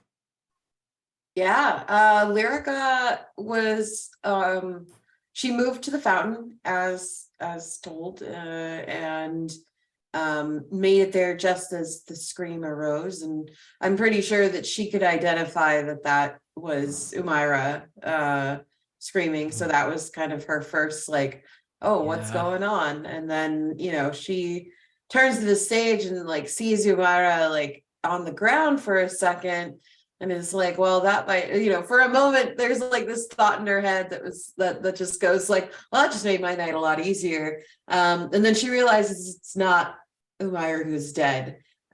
She looks a little further and sees Eric face down, and just like all those thoughts that she just had are shattered. And I feel like, there's a deep down part of her that's like really genuinely heartbroken, but this jolt also kind of sends her directly back into like the mission in the frame. Like, this is the life she's trying to get away from. And she's immediately like suspect of the situation and who might have actually done Eric, and knowing that the two of them are closely tied to the tower and he was trying to help her get away. So I kind of like, if I'm able to, I'd like to use her Cypher that's available right now, which is the ability to see 10 times as far as normal for 1 hour per Cypher level. So she'll have this for an hour. And just like as soon as her eyes dart from Umaira to Eric, she's looking around to try and see if anyone is leaving the stage or moving away from the stage in view. That sounds like an intellect check. Let's call this, amidst the chaos, let's call this yeah, I think this is challenging. So let's go and give it a target of 15. Oh boy. Would you like to so it's reduced because you have your Cypher on, so that's 12. Okay. Yeah, so you have a 12. Fingers crossed. It is. Don't tell me. It's a 50. Direct. Damn. Yes. With a 15, loads of people are moving around the stage. I think what you noticed. Hold on, I just saw a message. I think it's really hard to tell who specifically had moved, but you do know who has moved from their previous positions and seem out of place. And those people are Farouk, Lambert, and Reed. All three of them have moved from their previous positions. They're not standing in where they're supposed to be. So if there's anybody who could have come on stage, they're very, very easy. Because with the night, I think easily can go. You were there, Goldmain was there, Umaira is still there. So there we go. That is what you get with 15. Yay. Right. Cool. I think what would you like to do? On, sorry. I think Amone goes checks in one more time. You hear a little beep from the earpiece and she says, I heard this is a bad time. Is now still a bad time to check in?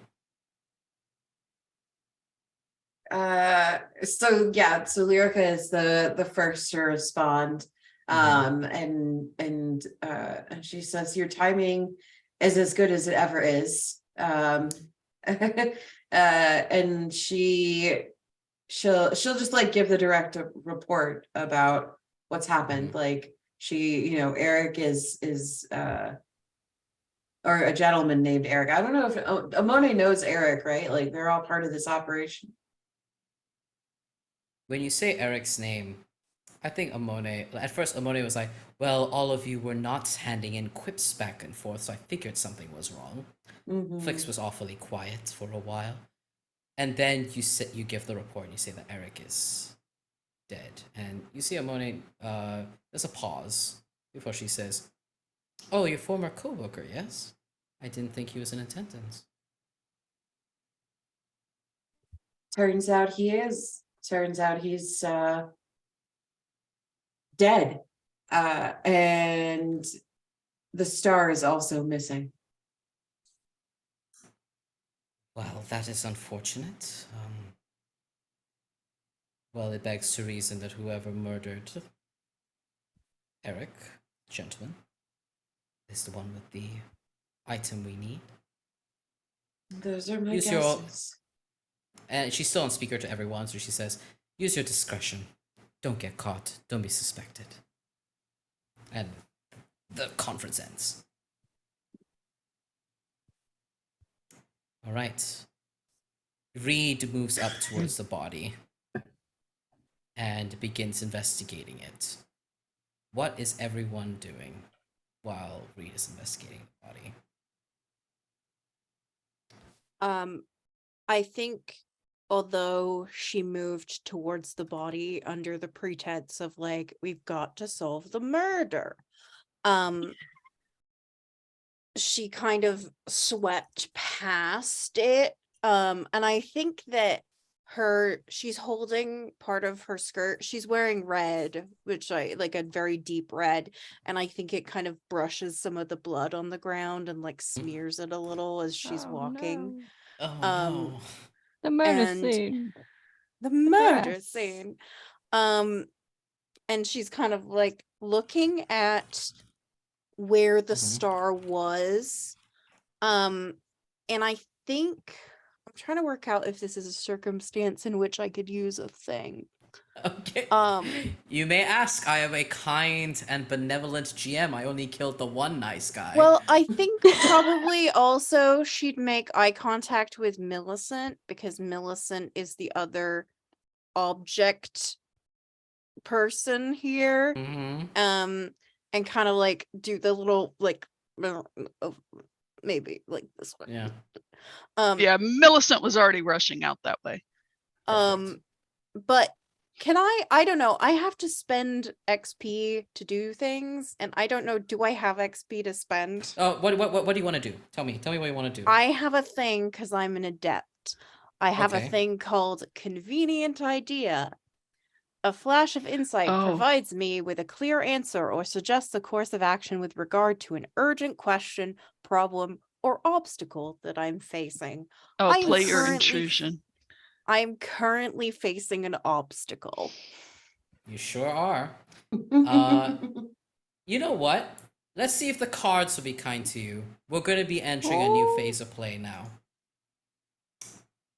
I know what that card is. I believe I know what that number is.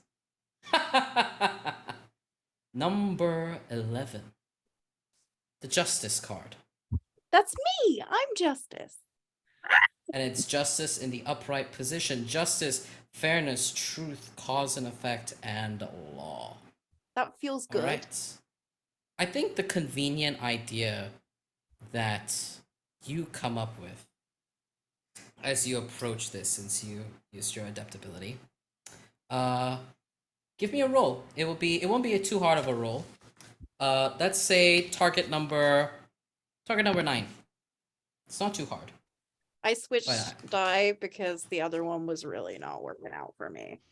That was cocked. Okay. 15. 15. 15 is good. You look around the space, and the convenient idea is you are looking about the space and navigating it. I think you look at the number of people on the stage. Surian, Umaira, Eric, and you see a space. Footprints, perhaps, like in the shape of what would make a footmark amidst the glass. And the glass has fallen such that you see these prints behind the dais. So behind the presentation of the glass. But you also look at how Eric is positioned. He is face down, facing the stage. So like the stage is where you all are, facing you all. Which means he was taken by surprise. But that also means he was very close to the dais. The dais is quite a distance away from where Umaira who screamed. That's a little odd. That's a little odd that Eric was closer to the dais than he was to the person who screamed. So do I believe that this is an indication there was more than one thing happening at once on that stage? Or I think do the I be- convenient. I think with the 15, your convenient idea is. I like the phrasing convenient idea. I think your convenient idea is Eric was going after the star. I respect it. But someone Got there first got there first. and stabbed him a bit. Okay. Just a bit. Just a bit. A Tiny light little stab. stabbing. It's a little Um, stabbing. It's a little Okay. stabbing between friends. I think I'm going to voice this to the group. I kind of think I try, depending on where I think I say it into the earpiece because I want Mhm. Killian to be able to hear me, but I think Killian is probably in close proximity to Detective Reed? X. Yeah, I Um, am. Yeah, he was going to autopsy the body, so they are presumably very close to each other. It's a little gay wrist over there. Don't worry about it. and I say, I think the victim was going after the star, but someone got there first. And I think I'm just gonna keep circling around looking for points of egress. Is Farouk Mhm. still here? Where's Farouk? Farouk is standing close to Lambert. Suspicious. Close enough to the stage, but everyone now, since the earlier determination, everyone has shifted once again. So it's Probably people. it's probably under the stage. We're gonna find it under the stage, y'all. Mhm. But I will let other people do things because I've had my moment. Millicent, you are paying particular attention to the star. What do you want to do in this moment as the autopsy is going? I'm going to look at the star.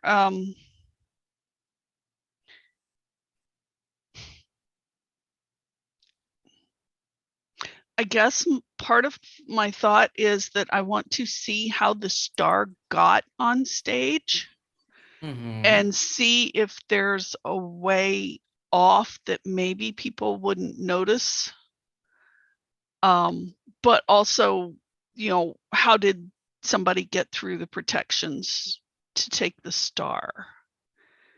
All right. Give me an intellect check. 15.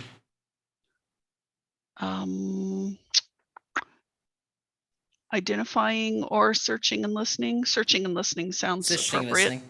Yep, I think because you're searching the mechanisms of the stage, from what I understand.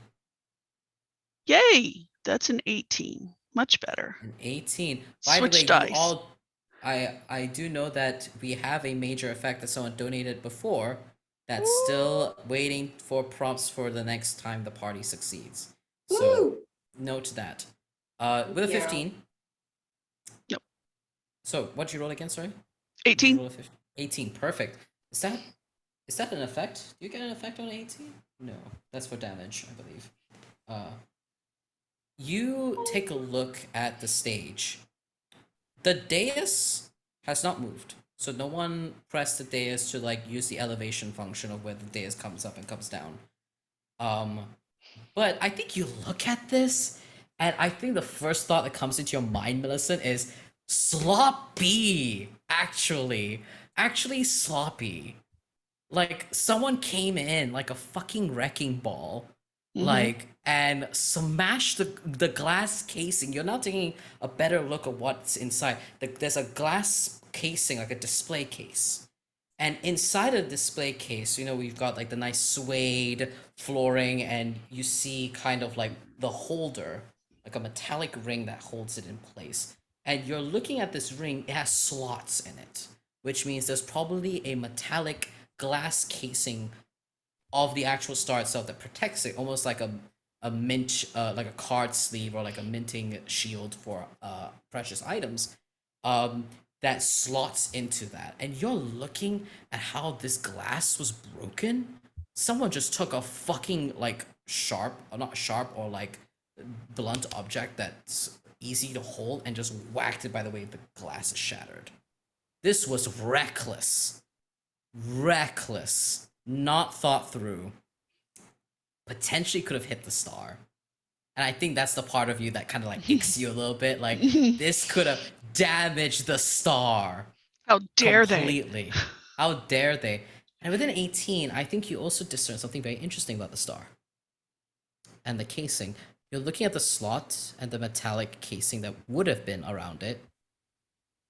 That's no ordinary protective layer. That's not put there because it's fragile. That's put there because it's a Cypher. It is a magical item that can be used and has power. All right, heads up, y'all. The star is something magical. We gotta watch for. What does that tell us about who would take it? So from that information, you know that it's someone reckless, potentially opportunistic. This wasn't planned. Or someone Super who had well. looked closely at it and knew what it could do.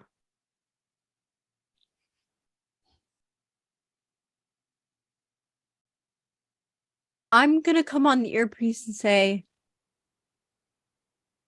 don't let it break. Something could go very wrong. I think what happens with that is you are now, so Killian and Reed are now looking at the body, right? Yeah, and I wanted to check out the wound and the general state of the body to see if I can discern any particular type of foul play, because clearly this is foul play, or any other details. Yeah, so give me an intellect roll. You are trained, but this is going to take some time. So let's say 15. You are also trained, so I believe you can reduce it to a 12, or you can use your points to reduce it to a 12, and you have a reroll. Okay, I'm gonna see what I roll first. Go ahead. I got a 14 straight, so I can use the training okay. to reduce it to 12. And So you would that pass. was okay. I think Reed, as you are looking over this together, type of foul play, man was stabbed in the back. Not clinical. Again, messy. Messy comes to mind. Because as there is that stab, you see like cuts on the shirt, so there was like a scuffle. There was a struggle. Okay. There was an attempt to stop the interaction because of all the messiness. But fucker got lucky. Fucker got lucky. One stab. But Is a there- stab in the back doesn't kill you instantly. No. And with you succeeding, Killian, you smell something from the wound. Like a perfume, like a citrus perfume. You are so familiar with it. How could you not? It's poison. Poison you've worked with so casually, so normally. And you're looking at this and you're smelling it, but it's a rare poison. Not everyone has it. In fact, you're probably one of the few people in the city that boarded the Crowned Icarus that had a dealer that could give you that. Or someone who is very close to you, who worked very closely to you, would also be familiar with such poison. And you hear Detective Reed say, that is a stab wound to the back that has killed Mr. Eric here. As he looks up at everyone else. It was clearly a very lucky strike. It's like they grabbed him, and he motions to the scuff marks on the shoulders or on the shirt. Just hit him in just the right spot. Some people are lucky. I might need a little bit more time to look at this, but if you'd excuse me for a moment, the smell is and he's going to like excuse himself to the bathroom. Or I guess he'll actually go to the bathroom, but so he can get a moment on the communications. Yeah. Be like, when he's a safe distance away, be like, hey, Blade was poisoned. Oh boy. It's not like a run of the mill thing. Like I have some, like I think I might actively have some in my bag right now, which is really a bad look. It's not really something that you can just like buy or make at home. I know the guy that sells it around. There aren't that many clients. I think I might give you all the major effect here, because we are going to be running out of time soon before the opportunity will come up. So I'm going to give you a free major effect for this, for your success. Fight was messy, glass was messy. Lucky shot. Sophisticated poison.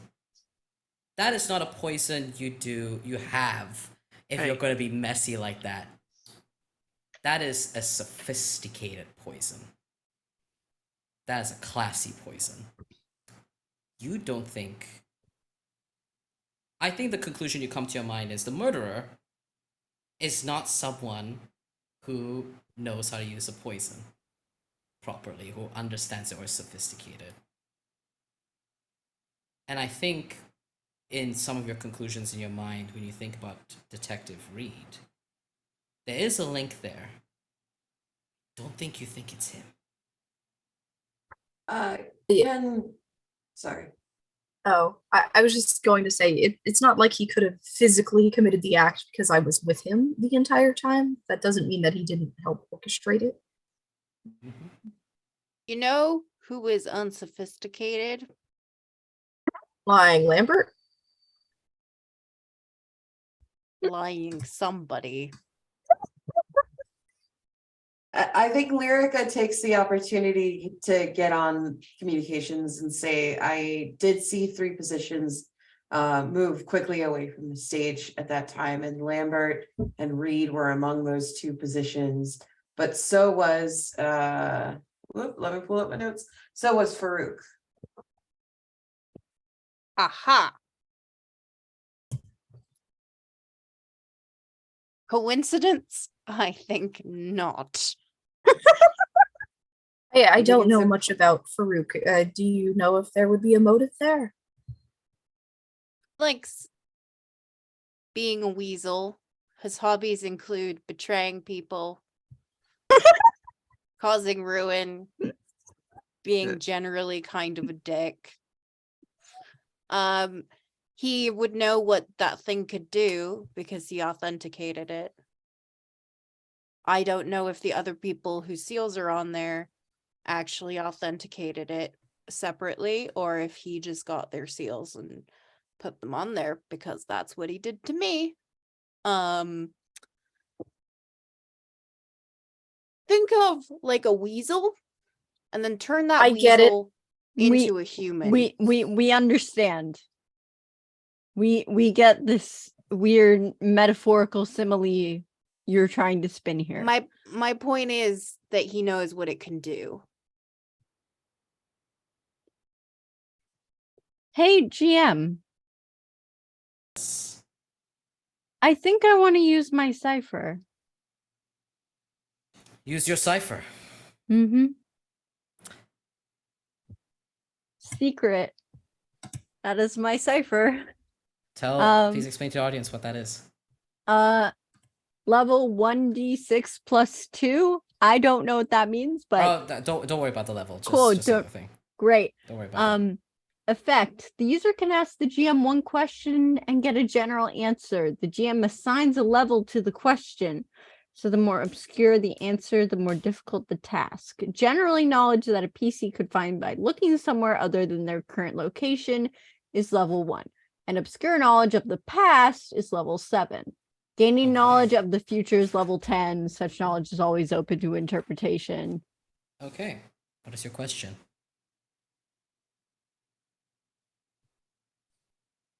That certainly is the question.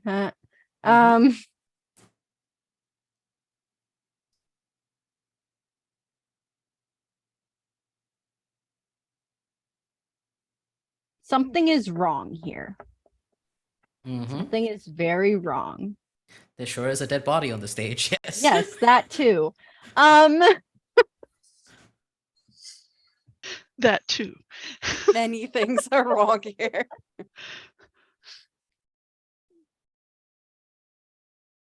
The glass was shattered. Yes.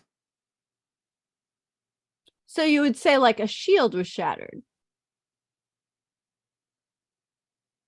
Is that your question? No. Okay.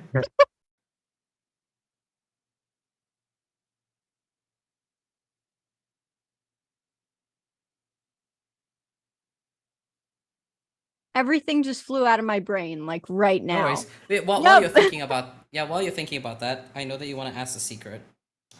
I think at this opportunity, while you all are discussing this, you see everyone beginning to argue amongst themselves and yell and say like, many of those who are smaller in size, like the matchmaker and Umaira, say, well, it couldn't be us. We're not strong enough to do this. Like, why don't we just search bags? Like, whoever stole the star clearly, like, killed this person. It's like, oh, but this could have also been planted, to obscure who it was. And I think all of you would see that Reed is getting very uncomfortable. Because he has omitted you all know now that he's omitted a very, very key part of information. What do you all like to do? Can I catch his eye? Yeah. You catch his I eye, yeah. will be like, get out of He walks over to you. Kind of like, everyone's kind of like piling on each other a little bit, so it's a little safe. You see Nehru trying very hard to calm people down. And he kind of like flits over to you. And I like to think that y'all are not too far away from each other. Y'all are around the stage somewhat, in some degree. I know what you smelt. I didn't do it. I didn't think so. But regardless, you standing there looking like you've seen a ghost is just making them panic more. So take a lap. He removes his cloak to show you his belt. And his belt shows a little cylinder, like a little hoop that would fit a vial. Vial is not there. Mhm. And he hands you a tiny parchment. Do you open it? Does it have that same aroma on it in any way? It's just a parchment. I'll open it. It's a broken seal. Something an underground would have. You open it and you realize it's a bounty. On Lord Luke. And he looks at you and he says, I was here on a job. Oh, we're on. And my instrument is no longer with me.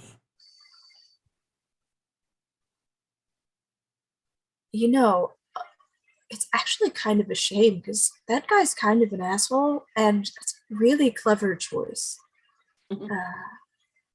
After I've looked at it for a little while, I will roll it back up and stick it in the belt loop where the poison would have been. Be like, oh, wait, actually, and he will go in his bag and he will take out one of the vials from like his botany kit and replace it instead, so it looks like something that would fit there would be there, some kind of aromatic, Something normal. something normal, yep. slightly more normal. Yeah. Oh gosh, I thought you were just gonna. I thought you were put putting a more vial- poison. No, I was. Yo, do it. No. Finish your job. Here you go. Yeah, Probably not wise right now. Woo! Okay. My brain went there too. Like, Yeah. is she giving him more poison? Oh my! We don't know. It doesn't say who set out the bounty on the paper, does it? Strangely enough, there's usually a seal or a hint or a mark of an organization. Nothing. Who's paying you? And as you're looking around and looking at it, he goes, "It came anonymous, unmarked, large sum. All it had was like a bow and arrow on it." Do I know of any kind of? I have high society as one of my skills. I don't know if that will help. This is an impossible piece of knowledge. You wouldn't know Okay, this. gotcha. I don't know of any seal with a bow and arrow. He looks at you and he goes, "It is embarrassing to say that someone was able to take something of mine, but someone did." Who did you speak to that you were close enough to touch? Mostly your friends. It wasn't any of my friends. Farouk Yeah. kept touching him. He like thinks long enough and he goes, "Spoke to a few people, but..." Then his face darkens. And then he looks over to the Weasley individual who's kind of like shifting closer and closer to the edge of the stage, like almost exit stage left. I know what my question is. What is your question? Hang on, I'm looking. Where's my freaking space up paper? Did Amone? Oh gosh. No, I know that. But I don't know this because that's oh gosh. Yeah.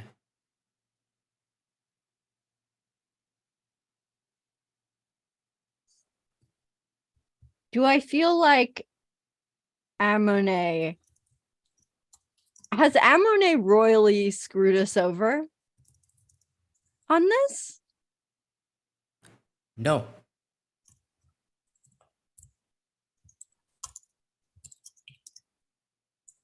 Clear, resonant, no. All right. Thank you.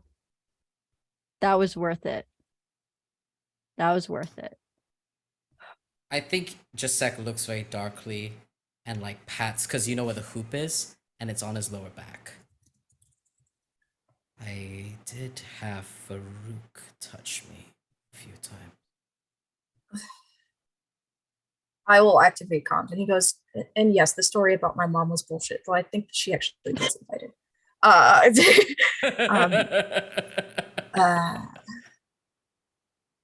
Anyone have eyes on Farouk closer than I am right now? Literally looking. always at any given point. He is slowly inching his way to not be visible as people are beginning to pile on and argue amongst themselves. Make What sure would you he all like to do? make sure he doesn't leave. I have reason to believe that he trust me. He did it. I'm trying to retire here. You have never seen Flix look so delighted by anything in your entire life. And I think in order to keep him there, she goes for the most extra thing she could think of, which is stomping across the stage to him, like dress Mhm. flying back and just smacking him across the face. That's so much better than anything I could have done myself. I want you to make a roll. Wine. I want you to make a Getting roll. splashed in the face. I want you to make a roll just because if you succeed exceptionally, something cool is going to happen. Yes! Call it a demanding task, target 9. It will require your full attention to slap him. So slap him. You're right. It does require my full attention. Do you still have your reroll? just in I case. do have my You have your reroll just reroll. in case. And I need my reroll, so I Fingers just rolled crossed. a 1. Uh-oh. We don't want a GM 15. intrusion. There we go. Nice. 15. With a 15, you wind up that hand and you smack him, and he tumbles from the weight of your hand. And as he does, tick, tick, tick, tick, tick, a metal casing No. falls out of his body, No. off of his Um, robes, and it is the star and a Ooh. vial of poison. Is it segmenting? The poison or the The or The Star. star. the star shifts and moves Nope. and goes back together. Oh,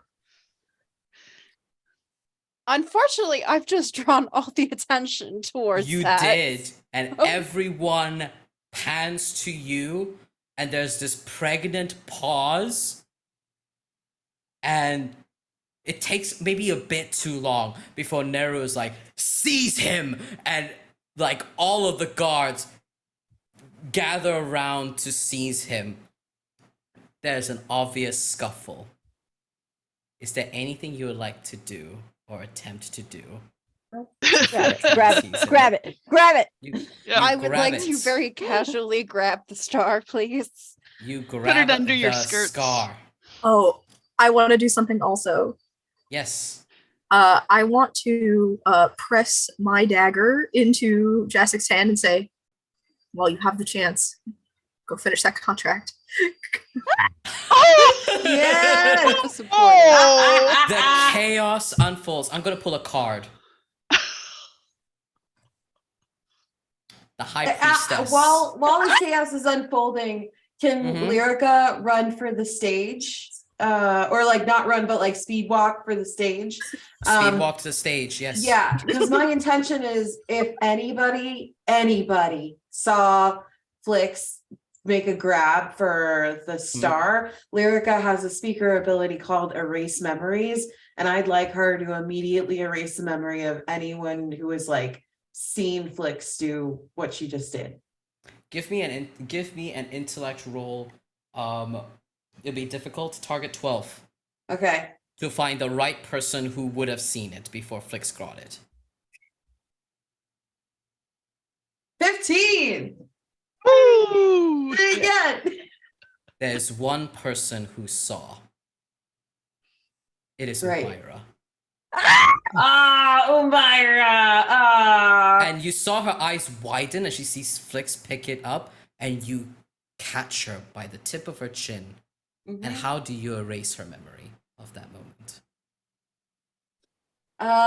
Okay, so yeah, Lyrica catches Umaira by the tip of her chin. She's like knelt down in front of Umaira, and she just kind of holds her chin for a moment, and she says, "Be the dumb idiot you are and forget what you just saw." And it is done. And I think He's a amidst dumb the idiot. scuffle, you hear a voice call over your communications device and say, I had a feeling that things are, knowing you all, have inevitably gone chaotic. There's a smaller airship just off of the eastern ridge. Have you acquired the item? Get not far back, okay? We're working on it. We're Do you have it, though? actively working on it. I think Flix has kind of tucked it into a belt and is kind of looking for the nearest friend to pass it off to, because she has been in close proximity to what is Millicent's right happening. behind you now Mm-hmm. I think because I was think already on the dais.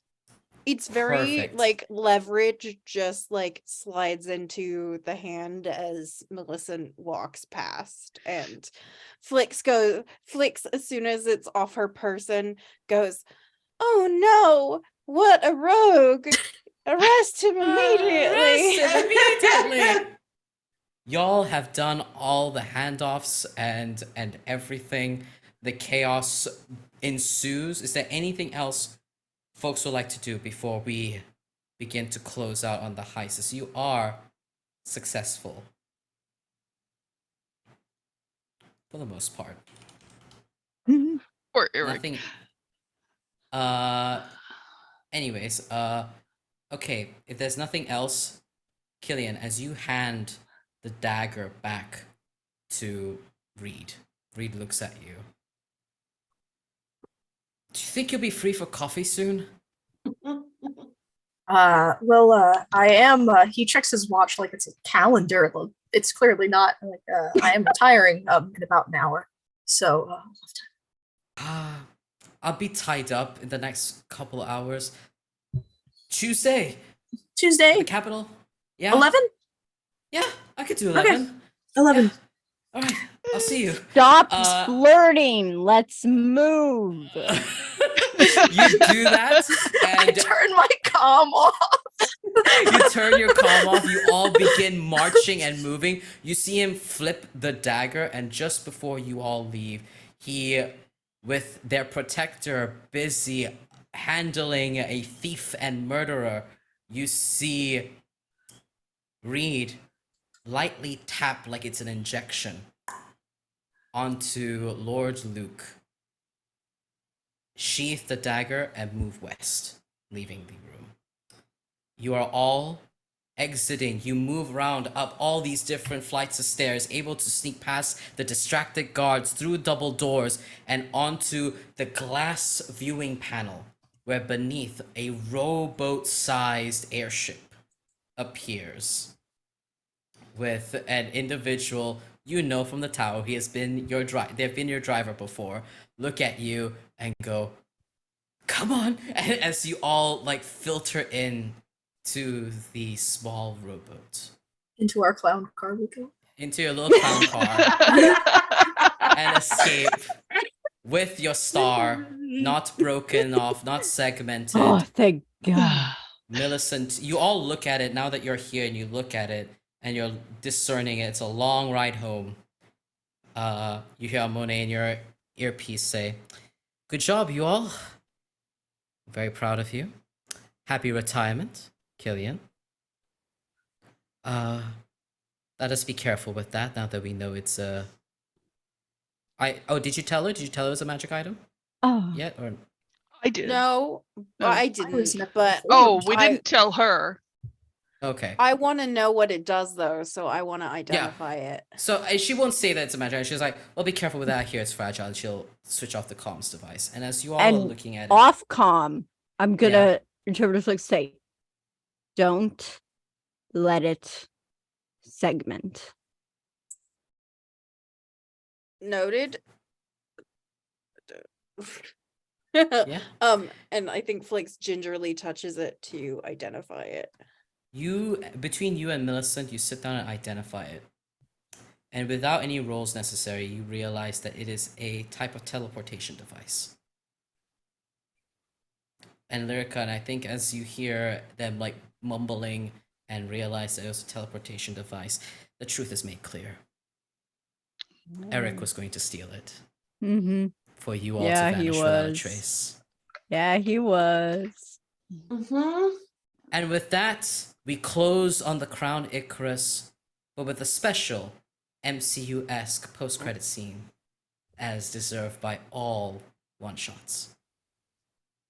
With the High Priestess, a card of intuition, inner knowledge, and unveiling of secrets. It talks about a sight beyond sight, a skill one of you is blessed with. Slender fingers press upon a red glowing button, followed by the sound of static, ending a multi-linked call. A black and white harlequin rabbit folk woman rises from the seat and steps away to draw the curtains as she pans a discerning gaze to the clouds above her. She looks at her parchment, a bounty, sealed with a bow and arrow. Her bounty. Well, at least Reed can complete that for me. it's time to have the throne. And that is the end of our one shot. Thank you all so much for your donations, and thank you all so much for playing at this table with me. We are going to close out with some outro introductions, but before we do that, I want to thank everyone who's donated and spent the time hanging out with us here in chat in this very, very early morning stream. And we will go in the order that we were before. So, hello everyone, I am Valiant Dorian. I use he, him, his pronouns. I'm a TTRPG performer, GM, and designer. And you can find me all around the internet at Valiant Dorian or at Otso Please enjoy that lovely treasure hunt I just set you on. And I'm going to pass introductions over to Mama Strange. Hey, I'm Mama Strange. You can find me usually lurking in chats, and I'm on Twitter saying dumb stuff and trying to uplift. And that's what I do. And I'll pass over to, I believe, Kixn. Hi again. I'm Kixn. Kixn Giggles on the internet, and this has been an absolute blast because it is my birthday. So I am celebrating it with y'all. This has been the best birthday celebration I could ask for. Yeah. Max, is up to you. Hi, I'm Max. You can find me anywhere I want you to find me on the internet at Arcane Goth. You can find me in person coming up vending at Anime NYC the weekend before Thanksgiving, then following at PAX Unplugged. I will be there just doing a lot of stuff. You can find me on other streams soon, and I don't remember what I'm allowed to tell you about, and it's 6 in the morning. So I'm not even gonna go through that, and I'm just gonna pass it to the next person. Catrina, it's up to you. It's up to me. Hello, I'm Catrina. You can find me anywhere on the internet if you look for OHCATRINA. My new podcast, What's Glup, just launched. It's all about obsessing over minor characters in Star Wars, as Star Wars fans do. And I have a small army of other podcasts and streams and tabletop shows and just all sorts of stuff that you can find all over the internet if you look for, again, OHCATRINA. I'm going to pass it on over to Gilly. Hi, I'm Gilly at Look It's Gilly on the Twitters. You can find links to almost everything on Twitter. I will be playing a rescheduled game of Kids on Bikes on Going Critical's channel on the 16th. It was supposed to be a couple weeks ago. We ended up having to reschedule, but it's going to be college-age Kids on Bikes. And I play a librarian named Viv, and it's going to be real fun. And I also don't remember what I'm allowed to announce, so anything else you can find on Twitter when I know I'm allowed to announce it.